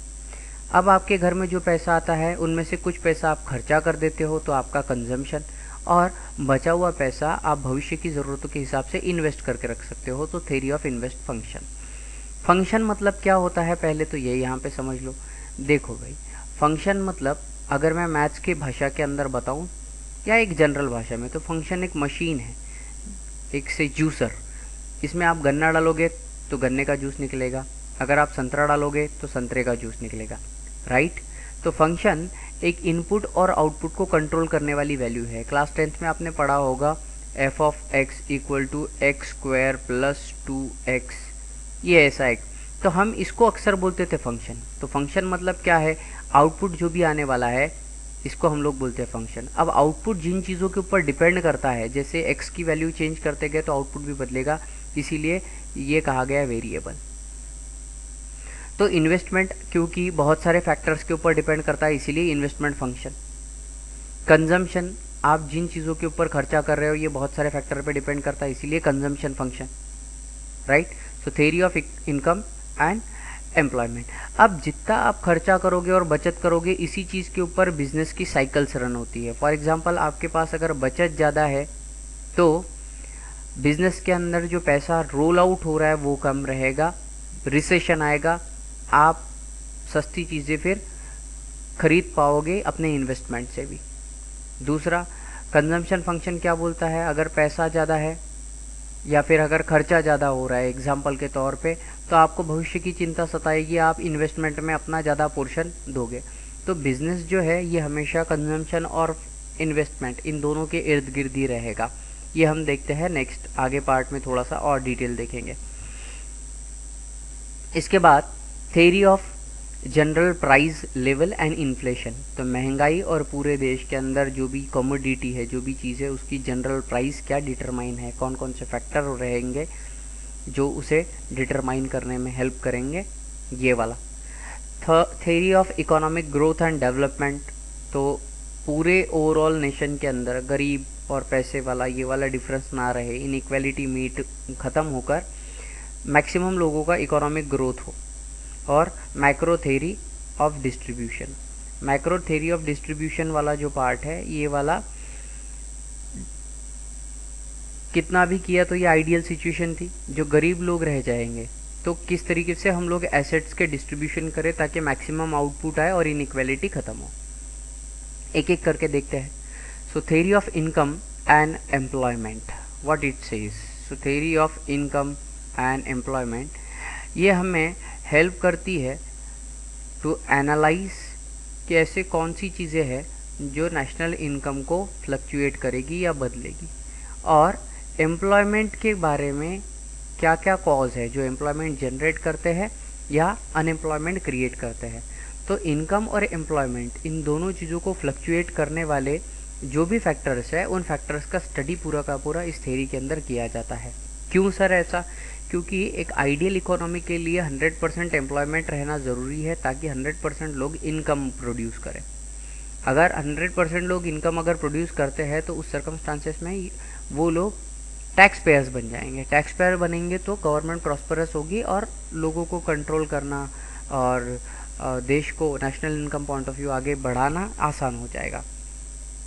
ओके, तो हम लोग अब इनकम कैसे कैलकुलेट करेंगे? हर किसी को जाके तो पूछेंगे नहीं कि भैया आप कितना कमा रहे हो, कितना कमा रहे हो। तो हम बेसिकली क्या करते हैं, कंजम्पशन के ऊपर वर्कआउट करते हैं या इन्वेस्टमेंट के ऊपर वर्कआउट करते हैं। तो एक मायना ये रहेगा कि बहुत सारे लोग एम्प्लॉयड है, लेकिन फॉर एग्जांपल इंजीनियर बना, 2000 रुपये महीना 4000 रुपये महीना उसको पे कर रहे हैं, तो उसका एम्प्लॉयमेंट ये इनकम के पॉइंट ऑफ व्यू से काउंट नहीं कर सकते। Although it's an income but still वो उतना ज़्यादा नहीं है। तो ऐसे सर्कमस्टांसेस के ऊपर हम क्या करेंगे कि हम मेन कॉन्सेंट्रेट करेंगे कि कितना वो खर्चा कर रहा है और कितना वो कहीं पे बचा के रख रहा है। ये दोनों चीज़ें कब पॉसिबल है? जब आपके पास में पैसा है। अंडरस्टैंडिंग? और इनकी ही मदद से फिर बिजनेस साइकिल जो है ये वाला पार्ट क्रिएट होगा जो मैंने आपको पहले बताया था। अब theory of general price level and inflation. So जब भी लोगों के पास पैसे की कमी आ जाती है तब क्या होता है, मार्केट के अंदर लोग चीज़ें खरीदेंगे नहीं। जब लोग चीज़ें नहीं खरीदेंगे तो सेल शुरू हो जाएगा, सेल शुरू होगा तो लोग खरीदने लगेंगे। हर केस के अंदर ये वाली चीज़ें लागू नहीं है। अगर लोगों के पास में पैसा ज़्यादा आता है, लोग अगर कंजम्पशन करना ज़्यादा शुरू कर दे, तो उस केस में बेचने वाले अगर सप्लाई प्रॉपर तरीके से हो रहा है तो महंगे दामों के अंदर बेचते रहेंगे, या अगर सप्लाई कम हो रहा है, मार्केट के अंदर चीज़ें कम है और ख़रीदने वाले ज़्यादा है तो इन्फ्लेशन बढ़ता है। तो इसीलिए सप्लाई वाली साइड और प्राइस वाली साइड ये दोनों की दोनों मेंटेन रहना ज़रूरी है। ठीक, तो जनरल प्राइस लेवल किसी भी चीज़ का ये बहुत सारी चीज़ों के ऊपर डिटरमाइन करता है और वो बदलता भी है उन फैक्टर्स को अगर हम लोग बदले तो उसी के कारण इन्फ्लेशन और डिफ्लेशन ये दो फिनोमेना जनरेट होते हैं। तो इसीलिए किसी भी चीज़ की जो आम कीमतें हैं उन कीमतों को नियंत्रण में रखना। प्याज 4 रुपये 5 रुपये किलो, ये क्या हो गया? डिफ्लेशन। 20 रुपये 25 रुपये किलो, 40 रुपये किलो, इन्फ्लेशन। 15 रुपये किलो 20 रुपये किलो, ये क्या होगी फिर? General price level should be maintain. Control की जा सकती क्या? नहीं की जा सकती। क्यों?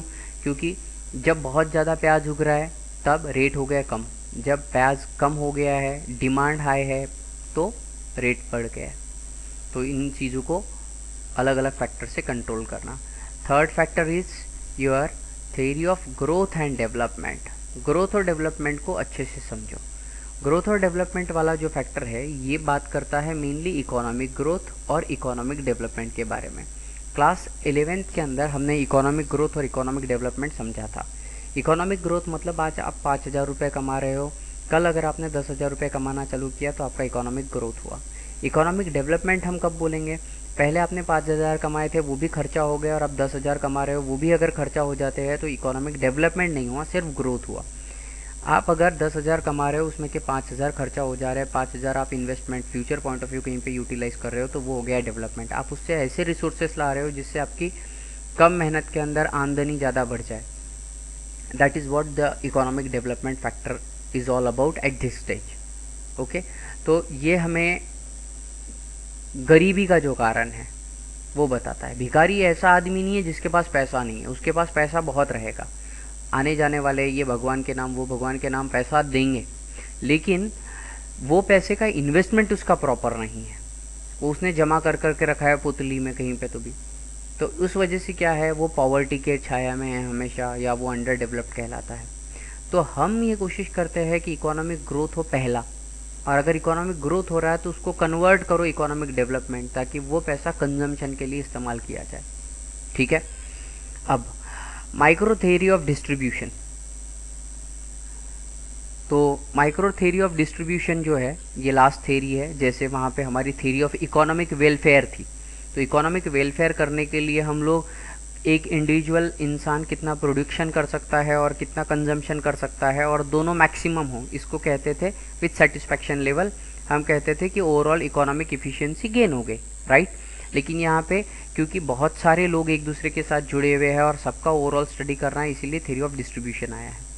अब थ्योरी ऑफ डिस्ट्रीब्यूशन जो है ये किस चीज़ से डील करती है? It deals with relative share of rent, wages, interest, profit. For example एक कंपनी अगर आपने लगाई है तो माइक्रो इकोनॉमिक्स क्या बात करेगा कि ये कंपनी की जगह का पैसा कितना लग रहा है, फिर यहाँ पे लेबर का वेजेस कितना लग रहा है, दिस वन।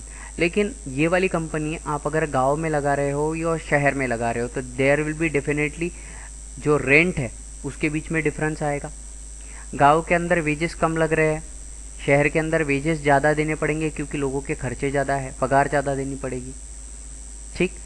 गांव के अंदर हो सकता है कि आपको इंटरेस्ट कम लगे लेकिन प्रॉफिट, फिर बहुत सारी ऐसी चीज़ें हैं जो ओवरऑल प्राइसिंग को फ्लक्चुएट करती है। तो इसीलिए ये टोटल नेशनल इनकम के अंतर्गत हम लोग अगर फैक्ट्री यहाँ से लगा के यहाँ के कंपैरिजन में वहाँ लगाए तो क्या फ़र्क होता है। अभी टेस्ला कंपनी फॉर एग्जांपल आ रही है, तो टेस्ला कंपनी तमिलनाडु के अंदर लगे या महाराष्ट्र के अंदर लगे, क्या फ़र्क पड़ेगा? डेफिनेटली बहुत ज़्यादा इकोनॉमिक डेवलपमेंट में फ़र्क होता है।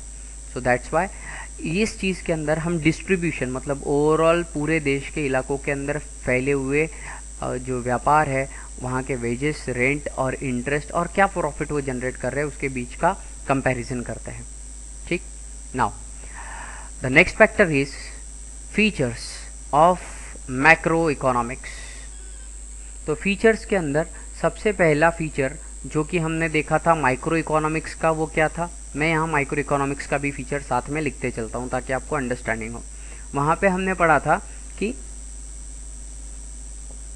इंडिविजुअल का स्टडी, जो भी इंडिविजुअल यूनिट है उसका स्टडी। यहाँ पे क्या लिखा है पहले ही? Study of aggregates. तो कंपेयर, वहाँ पे अकेले का स्टडी, यहाँ पे ओवरऑल जो भी है सबका स्टडी। तो माइक्रो इकोनॉमिक्स के अंदर हम एग्रीगेट कॉन्सेप्ट्स सच एज सब मिलाकर जो आउटपुट में कॉन्सेप्ट क्रिएट होते हैं, कौन कौन से? नेशनल इनकम मतलब आपको देश के अंदर जितने लोग हैं सबकी इनकम पता चाहिए। नेशनल आउटपुट मतलब सब देश के लोग मिलके कितना आउटपुट दे रहे हैं। नेशनल एम्प्लॉयमेंट मतलब एक व्यक्ति या एक परिवार की बात नहीं हो रही, पूरे देश के अंदर के लोग में से कितने लोग हैं जो एम्प्लॉयबल हैं। जनरल प्राइस लेवल मतलब ओवरऑल प्राइस क्या रेट चल रहा है। गांव के अंदर आपको मेथी कम भाव में मिलेगी, शहर में जाओगे तो 2 पैसे बढ़ जाएगी, लेकिन ओवरऑल देश में क्या प्राइस लेवल है। और बिजनेस साइकिल, तो ये जो चीज़ें हैं इन चीज़ों के बारे में स्टडी, मतलब एग्रीगेट्स जो बहुत सारी चीज़ों के इनपुट की मदद से मिलके बनती है उनके बारे में स्टडी। ठीक है। अब हमने वहाँ पे क्या देखा था, कौन सी थ्योरी चल रही थी माइक्रो इकोनॉमिक्स के अंदर सर? तो थ्योरी चल रही थी प्राइस थ्योरी, राइट। यहाँ पे कौन सी है? इनकम की थ्योरी आ रही है। वहाँ किसी भी चीज़ की प्राइस डिटरमाइन करने का काम ग्राहक करता था या प्रोड्यूसर करता था। यहाँ अब ओवरऑल इनकम कितना है इसके बारे में वर्कआउट किया जाता है। तो कौन सी इनकम वर्कआउट करेंगे सर? तो नेशनल इनकम। नेशनल इनकम के लिए कौन कौन से एलिमेंट है या कौन कौन सी चीज़ें हैं जो प्रभावित करती है। नेशनल इनकम को कैसे गिनेंगे, और जो लोग कमा रहे हैं, जो ज़्यादा कमाएंगे तो समाज के कुछ लोग ऐसे भी रहेंगे जो गरीब है, तो उनके प्रति उनकी जिम्मेदारी कुछ ना कुछ हम लोग इकोनॉमिक्स के अंदर बांध देते हैं, जिसको बोलते हैं सोशल अकाउंटिंग। सोशल अकाउंटिंग का मतलब ये भी है कि जैसे कोई फैक्ट्री है वो हवा, पानी, इन जैसी चीज़ों का इस्तेमाल कर रही है, गवर्नमेंट ने उनको यूज़ करने के लिए दिया, लेकिन क्या ये गवर्नमेंट की थी? बिल्कुल नहीं, ये देश के अंदर रहने वाले सभी लोगों की है। तो इसी वजह से दे कांट से कि मैंने कमाया, मेरा है, पूरा का पूरा कमाया हुआ मेरा पैसा है, राइट। तो ये जो सोशल अकाउंटिंग वाला फैक्टर है ये वाला वहाँ पे आता है कि किसी भी कंपनी की समाज के प्रति जिम्मेदारी क्या है। पोल्यूशन अगर बाहर निकल रहा है तो उस पोल्यूशन को पहले क्लीन करके एयर प्यूरिफाई करके ही हवा में छोड़ी जाए। तो ये पूरा का पूरा इनकम को फ्लक्चुएट करता है, इसीलिए इनकम ओवरऑल जो आपकी बड़े लेवल पे काउंट की जाएगी, इसमें बहुत सारे फैक्टर्स हैं। इसके अंदर जो ओवरऑल लोगों की डिमांड है या ओवरऑल जो सप्लाई है, इसका स्टडी होगा। और इसके अलावा ऐसी कौन सी चीज़ें हैं जो नेशनल इनकम को फ्लक्चुएट करती है, या तो फिर बिजनेस साइकिल मतलब तेज़ी और मंदी को कंट्रोल करने वाले कौन कौन से फैक्टर है, उनका स्टडी होगा इनकम थ्योरी में। So that was the price theory and this was the income theory. Then it was partial equilibrium, ठीक है, and now here it is general equilibrium analysis. Micro economics में क्या था बच्चों? Partial equilibrium. यहाँ क्या है? General equilibrium analysis. तो माइक्रो इकोनॉमिक्स के अंदर हम लोग क्या करेंगे कि ओवरऑल सभी लोगों का जो बिहेवियर है, कंज्यूमर का या तो फिर सेलर्स का या प्रोड्यूसर्स का, और उनके बीच की जो रिलेशनशिप है, इसके बारे में स्टडी करेंगे, ठीक है। हम किस तरीके से डिमांड चेंज होती जाती और सप्लाई किस तरीके से चेंज होता है, और ये दोनों चीज़ें प्राइस को कैसे कंट्रोल करते हैं इकोनॉमी में, ये चीज़ों के बारे में स्टडी होता है जनरल इक्विलिब्रियम एनालिसिस में। यहाँ पे किसी एक पर्टिकुलर दुकानदार के द्वारा दी गई एक कोई चीज़ है और उसके अंदर वो खुश होके जा रहा है, ये पर्टिकुलर एक फैक्टर काउंट नहीं होगा। यहाँ ओवरऑल फॉर एग्जांपल साल के अंदर गोल्ड की जो डिमांड है ये वाली इतनी इतनी थी। अब वो गोल्ड किस पर्पस से लिया जा रहा है, कोई अफोर्ड कर रहा है नहीं कर रहा है, उसका कोई लेना देना नहीं। डिमांड हुई है तो सप्लाई कितना हुआ है, और ये दोनों चीज़ें फिर ओवरऑल प्राइस को कंट्रोल करते हैं। Okay, now the next point is interdependence, ठीक है। तो हमारा पहला वाला जो पार्ट था वो वाला क्या था कि हम ये कहते थे कि बहुत सारे अजम्पशंस है, ठीक है। तो अजम्पशन बेस्ड हमने माइक्रो इकोनॉमिक्स के अंदर क्या पढ़ा था इसके कंपैरिजन में? अजम्पशन, ठीक है। यहाँ पे क्या है? इंटरडिपेंडेंस है। यहाँ कोई चीज़ एज्यूम नहीं कर पा रहे हैं यहाँ हम लोग जो ओवरऑल इकोनॉमिक वेरिएबल्स है, जैसे कि इनकम का आउटपुट, एम्प्लॉयमेंट, फिर इन्वेस्टमेंट जो लोग अलग अलग बिजनेस में कर रहे हैं, जो प्राइस है, ये सारे के सारे जो फैक्टर्स हमने अभी बात की, ये एक दूसरे के साथ जुड़े हुए हैं। अगर एम्प्लॉयमेंट हाई रहेगी तो लोगों के पास पैसा ज़्यादा आएगा, मतलब इनकम का आउटपुट ज़्यादा है। अगर इनकम ज़्यादा है तो लोग इन्वेस्टमेंट ज़्यादा करेंगे या तो खर्चा ज़्यादा करेंगे। खर्चा ज़्यादा करने लग गए और सप्लाई अगर ठीक ठाक है तो लोग प्राइस इंक्रीज़ कर देंगे, तो ओवरऑल प्राइस इंक्रीज़ हो जाएगी। जैसे कि एग्जाम्पल के तौर पे इन्होंने दिया कि अगर आप इन्वेस्टमेंट का लेवल अगर चेंज करते हो तो आपका लेवल ऑफ इनकम भी चेंज होगा। सर कैसे? समझाइए। देखो, अगर एक आदमी है जिसने पिज़्ज़ा बनाने का काम शुरू किया है, ठीक है। तो ये जो पिज़्ज़ा बना रहा है, तो ये पिज़्ज़ा के लिए इसने कहीं से पेस्ट खरीद के लाया, कहीं से वो जो उसके ऊपर मेयोनीज लगता है वो खरीद के लाया, या अलग अलग चीज़ें उसने खरीद के लाई। वो पिज़्ज़ा बना रहा है तो उसको 100 रुपये के पिज़्ज़ा के ऊपर बच रहे हैं 20 रुपये।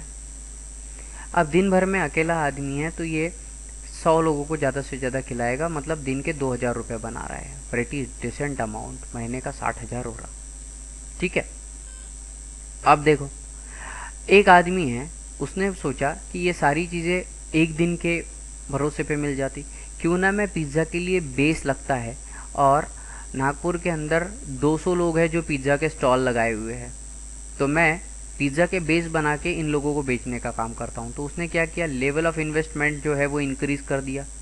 पिज़्ज़ा की एक शॉप लगाने के लिए छोटा सा शॉप चाहिए था या फिर कहीं ठेला भी लगा दिया, लेकिन ये पिज़्ज़ा के बेस बनाने के लिए इसने एक छोटी सी फैक्ट्री ली, तो इसका इन्वेस्टमेंट बढ़ गया।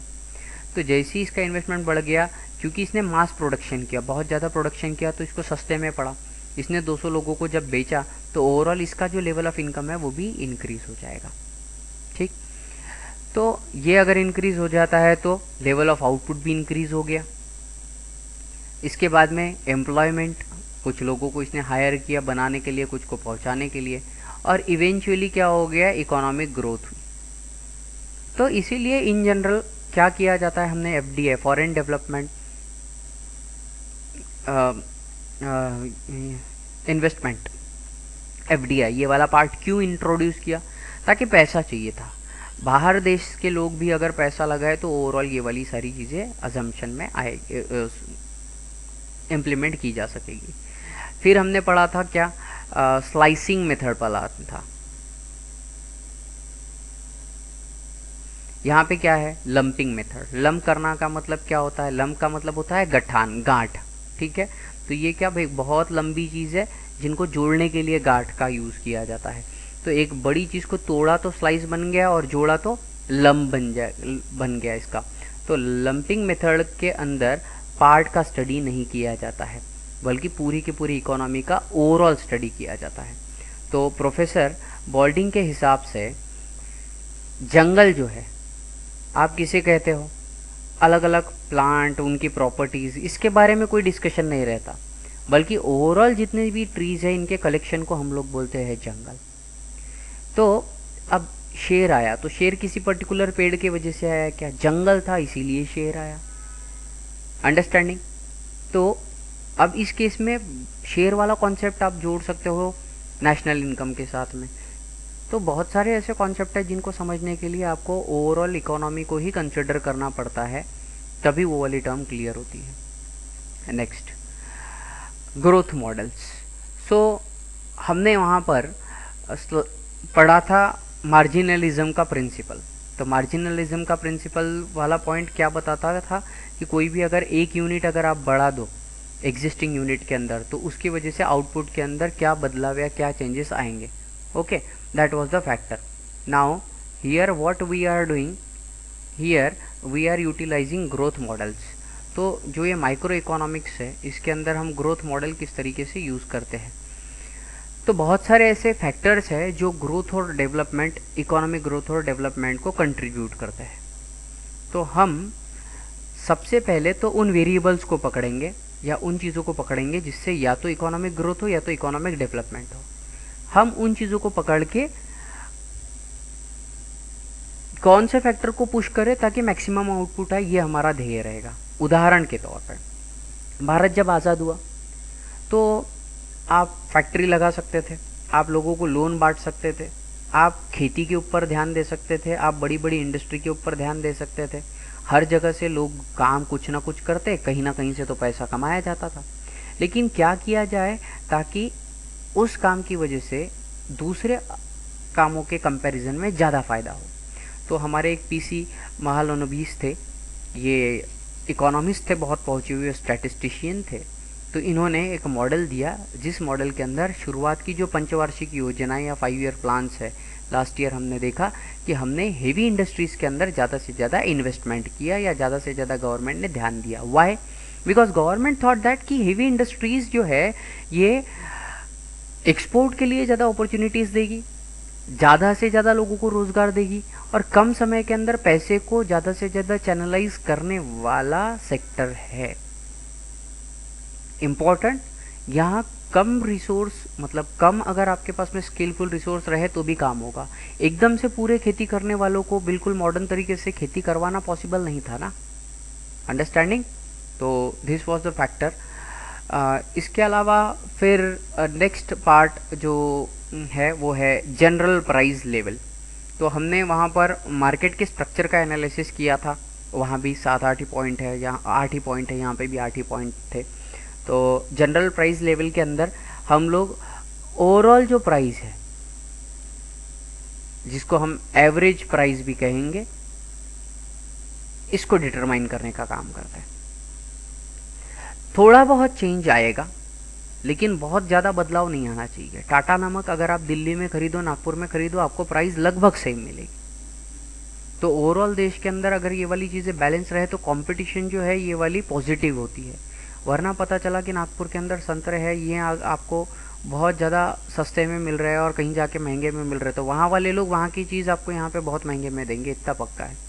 तो इसीलिए जनरल प्राइस लेवल को डिटरमाइन करना और उन फैक्टर्स को जो इन प्राइजेस को कंट्रोल करने वाले हैं उनको मेंटेन करके रखना या फिर चैनलाइज करना, ये मेन रिस्पॉन्सिबिलिटी रहती है बड़े लेवल पे। और लास्ट पॉइंट वाज कि माइक्रो इकोनॉमिक्स बहुत ही एक सीमित दायरे में था, लेकिन ये पॉलिसी ओरिएंटेड है। पॉलिसी बहुत सारे लोगों के लिए अप्लाई होती है। तो जैसे हमने देखा था हिस्ट्री के अंदर भी कि जो केनेंस है, इन्होंने माइक्रो इकोनॉमिक्स को पॉलिसी ओरिएंटेड साइंस भी कहा है।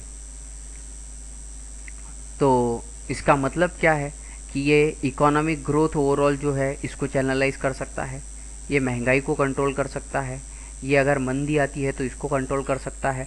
तो ये बून बहुत सारी चीज़ों को जो पूरे देश की अर्थव्यवस्था या देश के लोगों के रहन सहन को नियंत्रण करने वाली ऐसी पॉलिसी को सरकार को अधिकार देता है नियंत्रण करने का, या जो व्यापारी वर्ग है वो भी ऐसी पॉलिसीज़ डिज़ाइन कर सकते हैं जिससे आम लोगों की जनजीवन को प्रभावित किया जा सके। So this was the part with respect to the macro economic. Let's begin importance of macro economics. So जैसे कि हमने कहा है कि कंपैरेटिव एनालिसिस करना है या कंपैरिजन के साथ में पढ़ना है, तो हमने इम्पोर्टेंस ऑफ माइक्रो इकोनॉमिक्स देखा था। अब यहाँ पे स्टार्ट करते हैं। वहाँ पे माइक्रो इकोनॉमिक्स का सबसे पहला इंपॉर्टेंस क्या था कि वो प्राइस डिटर्मिनेशन करने वाला फैक्टर है, राइट। और यहाँ पे क्या है कि मेन मैक्रो इकोनॉमिक्स का फंक्शन होता है कि पूरे देश की या जो एग्रीगेट इकोनॉमी है उसकी फंक्शनलिटी को चेक करना। सो फंक्शनिंग ऑफ इकोनॉमी की अंडरस्टैंडिंग के लिए माइक्रो इकोनॉमिक्स बहुत काम करता है, ठीक। यह हमें आइडिया देता है अबाउट कि इकोनॉमिक सिस्टम ओवरऑल कैसे क्या काम कर रहा है, और उसका पैटर्न ये पहले ही समझ आ जाता है। एक बहुत बड़ी या कॉम्प्लेक्स जो इकोनॉमिक सिस्टम रहेगी उसका फ्लो जो है, मतलब पूरा देश गरीब हो रहा है या पूरा देश अमीर हो रहा है, इन जैसी चीज़ों के बारे में हम लोग बात करते हैं। ओवरऑल ये काम होगा। सेकेंड पॉइंट जो माइक्रो इकोनॉमिक्स के अंदर देखा था वो था कि वो एक फ्री मार्केट वाली इकोनॉमी थी, राइट। फ्री मार्केट के अंदर गवर्नमेंट का जो इंटरफेरेंस था वो हम मिनिमम मान के चलते थे, ओके। यहाँ क्या होगा कि भले ही हमने फ्री इकोनॉमी कह दी, लेकिन बहुत बार वो आइडियल स्टेट रहती है, लेकिन आइडियल स्टेट अचीव नहीं होगी, और उस वजह से इकोनॉमी के अंदर क्या होते हैं, फ्लक्चुएशंस होते हैं। कौन कौन से, कभी इनकम के अंदर फ्लक्चुएशंस आ जाएंगे, या जो काम कर रहे हैं उसके आउटपुट में प्रॉब्लम आ जाएगी, एम्प्लॉयमेंट रिलेटेड प्रॉब्लम हम लोग देखते हैं। तो ये सारी चीज़ें गवर्नमेंट कंट्रोल अगर करे तो कहीं ना कहीं पे सॉल्व करने के लिए पॉलिसी बनाने का काम किया जाता है, ठीक है। तो मैक्रो इकोनॉमिक्स हमें जो भी फ्लक्चुएशंस है, खास करके इन्फ्लेशन और डिफ्लेशन, तो इन फ्लक्चुएशन से होने वाले इफ़ेक्ट, जैसे इनकम के अंदर चेंज हो जाना या जो भी सिस्टम है उसके अंदर आउटपुट जो है वो चेंज होना, उससे सप्लाई के ऊपर फ़र्क पड़ेगा, और एम्प्लॉयमेंट जनरेशन, तो ये सारी के सारे काम किए जाते हैं। नाउ द थर्ड थिंग और the third factor which was there was foreign के साथ में ट्रेड। इंडिविजुअल जो पर्सन है, ये पर्सन अगर गवर्नमेंट के कंट्रोल हट जाए तो फॉरेन या इंटरनेशनल लेवल की चेंजेस इंडिया के अंदर इंडिविजुअल पर्सन कर सकता है। यहाँ पे कंपैरिजन तो नहीं कहेंगे, लेकिन फिर थर्ड पॉइंट हमारा यहाँ पे आता है national income, okay. So what do mean by national income? तो नेशनल इनकम ये पूरे समाज के स्टेटस के बारे में जानकारी देता है। तो नेशनल इनकम या नेशनल इनकम से हम लोग ओवरऑल इन एन एवरेज किस व्यक्ति के पास कितना पैसा है ये बताएंगे, और उसके हिसाब से फिर खर्चे क्या है या उसका रहने का स्टैंडर्ड क्या है ये हमें पता चलेगा। वो अच्छे क्वालिटी का होना चाहिए, इसके लिए फिर गवर्नमेंट इकोनॉमिक पॉलिसीज़ डिज़ाइन करेगी। So national income is the one which help us to understand the social accounts, सामाजिक परिस्थिति की जानकारी देगा, और उसके बाद में उन सामाजिक परिस्थितियों को और बेहतरीन करने के लिए, अच्छा करने के लिए सरकार के द्वारा आर्थिक पॉलिसीज़ बनाई जाती है। Next one is it talk about और it helps us to understand economic development. So we had seen the difference between economic growth and economic development. तो जैसे सोशल अकाउंट्स की हम बात कर रहे हैं, तो ये सोशल अकाउंट सीधा सीधा इकोनॉमिक डेवलपमेंट वाला एक फंडामेंटल फैक्टर है। तो मैक्रो इकोनॉमिक्स में जब हम बहुत आगे तक के पढ़ेंगे तब हम ये पाएंगे कि जो कंट्रीज़ है, डेवलप्ड, डेवलपिंग और अंडर डेवलप्ड। तो जो डेवलपिंग कंट्रीज़ है, इन देशों के अंदर कुछ प्रॉब्लम्स है। कौन कौन से प्रॉब्लम है सर? तो इन देशों के अंदर प्रॉब्लम है गरीबी का, उसके बाद में पैसे की असमानता। कोई बहुत रईस है तो वो पैसे के वाले के पास पैसा आ रहा है, वो वाला सिस्टम, और गरीब होते जाएगा। और वेल्थ का जो डिस्ट्रीब्यूशन है, मतलब किसी के पास रहने के लिए इतना बड़ा घर और इतनी सारी चीज़ें हैं कि जिसकी कुछ हद नहीं, लेकिन कुछ लोग ऐसे जिनको रोड के ऊपर रहना पड़ रहा है। तो ये जो वेल्थ का, समृद्धि का जो डिस्ट्रीब्यूशन है, इसके बारे में भी इकोनॉमिक डेवलपमेंट बात करता है। Okay, so next topic is performance of an economy. So basic हम लोग ये देखेंगे कि हमने जो टर्म देखा था नेशनल इनकम, ये हमें इन एन एवरेज किस व्यक्ति के पास कितना पैसा है, इन जैसी चीज़ें बताने में मदद करेगा, राइट। लेकिन इसके साथ साथ हम अगर हर एक महीने का अगर ये वाला डिफरेंस निकाले, या अगर हर एक साल का ये वाला डिफरेंस निकाले कि एक साल में अगर इतना इनकम हुआ है तो अगले साल कितना होगा, तो over the period of time हमारी इकोनॉमी कैसे परफॉर्म कर रही है ये हमें पता चलेगा। इसके साथ हमें बेरोज़गार लोगों की संख्या कितनी है, फिर वो खर्चा कितना कर पा रहे हैं, उससे वो चीज़ें परचेस कितनी करते हैं, उनमें से गुड्स कौन सा है, सर्विसेज कौन सी है। तो ये जब हम कंपेयर करते हैं, ये आप क्वार्टरली करते हो, मतलब हर 3 महीने के बाद भी कैलकुलेट कर सकते हैं, या बायन्युअली या एनुअली कर सकते हो, साल में से 2 बार कर सकते हैं। लेकिन ये जो भी इकोनॉमी रिलेटेड डेटा है, ये ओवरऑल देश की इकोनॉमी बढ़ रही है या घट रही है, इसके बारे में बात करेंगे। इसके अलावा study of macro economics variables, overall study करने के लिए हमें वो किन चीज़ों से बनी है वो पता रहना ज़रूरी है। जैसे हम लोग खर्चा कितना करेंगे, या लोगों की अगर समृद्धि या वेल्थ अगर हमको चेक करना है तो लोगों की इनकम पता चाहिए, लोगों की इनकम हमें पता चाहिए, तो लोगों का रोज़गार जानकारी चाहिए। तो इन चीज़ों के हिसाब से ये क्या हो गया, इकोनॉमिक वेरिएबल, मतलब जिन चीज़ों की वजह से इकोनॉमी के अंदर बदलाव आते हैं, उन बदलावों के हिसाब से भी हमारा स्टडी होता है। कि फॉर एग्ज़ाम्पल बढ़ोतरी तो हुई है, जैसे कोरोना के पहले हम देखेंगे कि से 1 लाख रुपए ओवरऑल इनकम है एक ग्रुप का, जिसमें से 10 लोग बेरोज़गार वाले हैं 12 में से। अब क्या हुआ, हमने ये पाया कि 6 महीने के बाद अब 6 ही लोग रोज़गार है 12 में से, और इनकम जो है ये वाला 1.5 लाख रुपए हो गया है। मतलब कोई एक आदमी बहुत ज़्यादा कमा रहा है, उसका से सैनिटाइज़र का बिजनेस था तो उसको बहुत बेनिफिट हो गया, लेकिन बाकी लोगों की जॉब चली गई। तो अब क्या हुआ है कि इकोनॉमिक वेरिएबल जो है ये वाला हमें और कुछ आउटपुट लाने में हेल्प करता है। कि हम यहाँ कहेंगे कि एवरेज इनकम जो है वो भले ही इंक्रीज़ हो गया, लेकिन क्या हुआ है, अनएम्प्लॉयमेंट का रेट इंक्रीज़ हुआ है, ये बताएंगे हम। तो बिहेवियर ऑफ टोटल इनकम इसे बोलेंगे कि टोटल इनकम का बिहेवियर किस तरीके से हो गया, ये मार्जिनली शिफ्ट हुआ है, कोई एक व्यक्ति बहुत कमा रहा है, बाकी लोगों की जॉब छोड़ गई। आउटपुट क्या आ रहा है, एम्प्लॉयमेंट कैसे जनरेट हो रही है, और चीज़ों की जो जनरल प्राइस लेवल है वो कैसे फ्लक्चुएट होगी। And the last one is that level of employment. ये किसी भी इकोनॉमी के लिए सबसे इम्पॉर्टेंट, या आप ये कहो कि इकोनॉमिक्स का एम ही ये है कि सभी लोगों को रोज़गार देना, वो आइडियल इकोनॉमी कही जाएगी। तो मैक्रो इकोनॉमिक्स की मदद से हम लोग जो जनरल लेवल ऑफ एम्प्लॉयमेंट है वो वाली इंक्रीज़ करने की कोशिश करेंगे, उसका स्टडी कर कर, और उसके मदद से फिर इकोनॉमी भी आगे बूस्ट करने की कोशिश करेंगे। So I hope so you do understand this. जैसा कि कहा था कि इसका कंपैरेटिव एनालिसिस या कंपैरिजन के साथ ही पढ़ाई होना चाहिए, तो यहाँ पे एक चार्ट दिया है जिसके अंदर आपको कंपैरिजन करके सारे पॉइंट एक बार और दोहराए हैं। नाउ कंपैरिजन करने के लिए जो बेस पॉइंट यूज़ किया है ये इस रो में है, और उसका माइक्रो इकोनॉमिक्स और मैक्रो इकोनॉमिक्स का डिफरेंस दिया है। जैसे मीनिंग क्या है, तो यहाँ ये चीज़ इंपॉर्टेंट है, पूरे चैप्टर के अंदर अगर आप ये वाला टेबल बहुत अच्छे से कर लो तो भी आपके इस चैप्टर के मार्क श्योर शॉट है। तो जो माइक्रो इकोनॉमिक्स है ये क्या है, it is the study of behaviour of individual unit. Macro economics में क्या है, it is the study of behaviour of aggregate मतलब एडिशन और total of the economy as whole, या जितने इंडिविजुअल यूनिट है इसका सब सम कर कर और उनके फैक्टर्स उनको चेंज करने वाले जो फैक्टर्स है उनका भी स्टडी।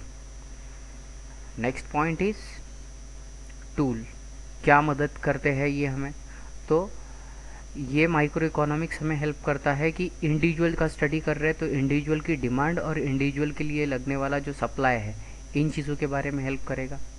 और मैक्रो इकोनॉमिक्स किस चीज़ के लिए हेल्प कर रहा है, तो ओवरऑल लोगों की क्या डिमांड है और ओवरऑल लोगों के लिए कितना सप्लाई करना पड़ेगा इसके लिए हेल्प करेगा।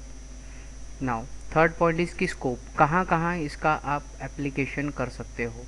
सो सबसे पहले तो इंडिविजुअल डिमांड और individual supply, so demand and supply के लिए आप इस्तेमाल कर सकते हो। उस दूसरा इंपॉर्टेंट पॉइंट जो बार बार आया है वो है प्रोडक्ट प्राइसिंग, इसके लिए इस्तेमाल कर सकते हैं। फिर ऐसे फैक्टर जो प्राइसिंग को इन्फ्लुएंस करेंगे उसका स्टडी करने के लिए इस्तेमाल कर सकते हैं। अब इन फैक्टर्स के अंदर आपका प्रोडक्शन, कंजम्पशन और इकोनॉमिक वेलफेयर, जो आपने टेबल का चार्ट पढ़ा था वो वाले चार्ट के ही फैक्टर्स यहाँ पे आए हैं। मैक्रो इकोनॉमिक्स के अंदर हम जब टोटल की बात करते हैं तो एक व्यक्ति की आय नहीं, तो टोटल देश की आय साधारणतः औसत कितनी है, एवरेज नेशनल इनकम कितनी है वो पता करेंगे। General price levels of the commodities और एम्प्लॉयमेंट और मनी, इन चीज़ों के बारे में बात करेंगे। इम्पोर्टेंट क्यों है, तो किसी भी वस्तु का प्राइस को डिटरमाइन करने के लिए माइक्रो इकोनॉमिक्स काम करता है। इसकी मदद से हम लोग मॉडल बिल्ड करते हैं अलग अलग कि किस चीज़ का रेट किस इलाके के अंदर क्या होना चाहिए, या उसको किस तरीके से प्रोजेक्ट करेंगे ताकि प्राइस मिनिमम हो और लोग मैक्सिमम उसका यूटिलाइजेशन करें विद सेटिस्फैक्शन। और ये मॉडल के भरोसे पे फिर आप बिजनेस रिलेटेड डिसीजंस ले सकते हो। मैक्रो इकोनॉमिक्स की अगर हम बात करेंगे तो ये ओवरऑल इकोनॉमी के अंदर जो इकोनॉमिक फ्लक्चुएशंस आएंगे इसके बारे में बात करेगा। नेशनल इनकम जो था इसका स्टडी करने के लिए, और अगर नेशनल इनकम इंक्रीज़ होता है तो इकोनॉमिक ग्रोथ और इकोनॉमिक डेवलपमेंट जैसे कॉन्सेप्ट की स्टडी के लिए करते हैं।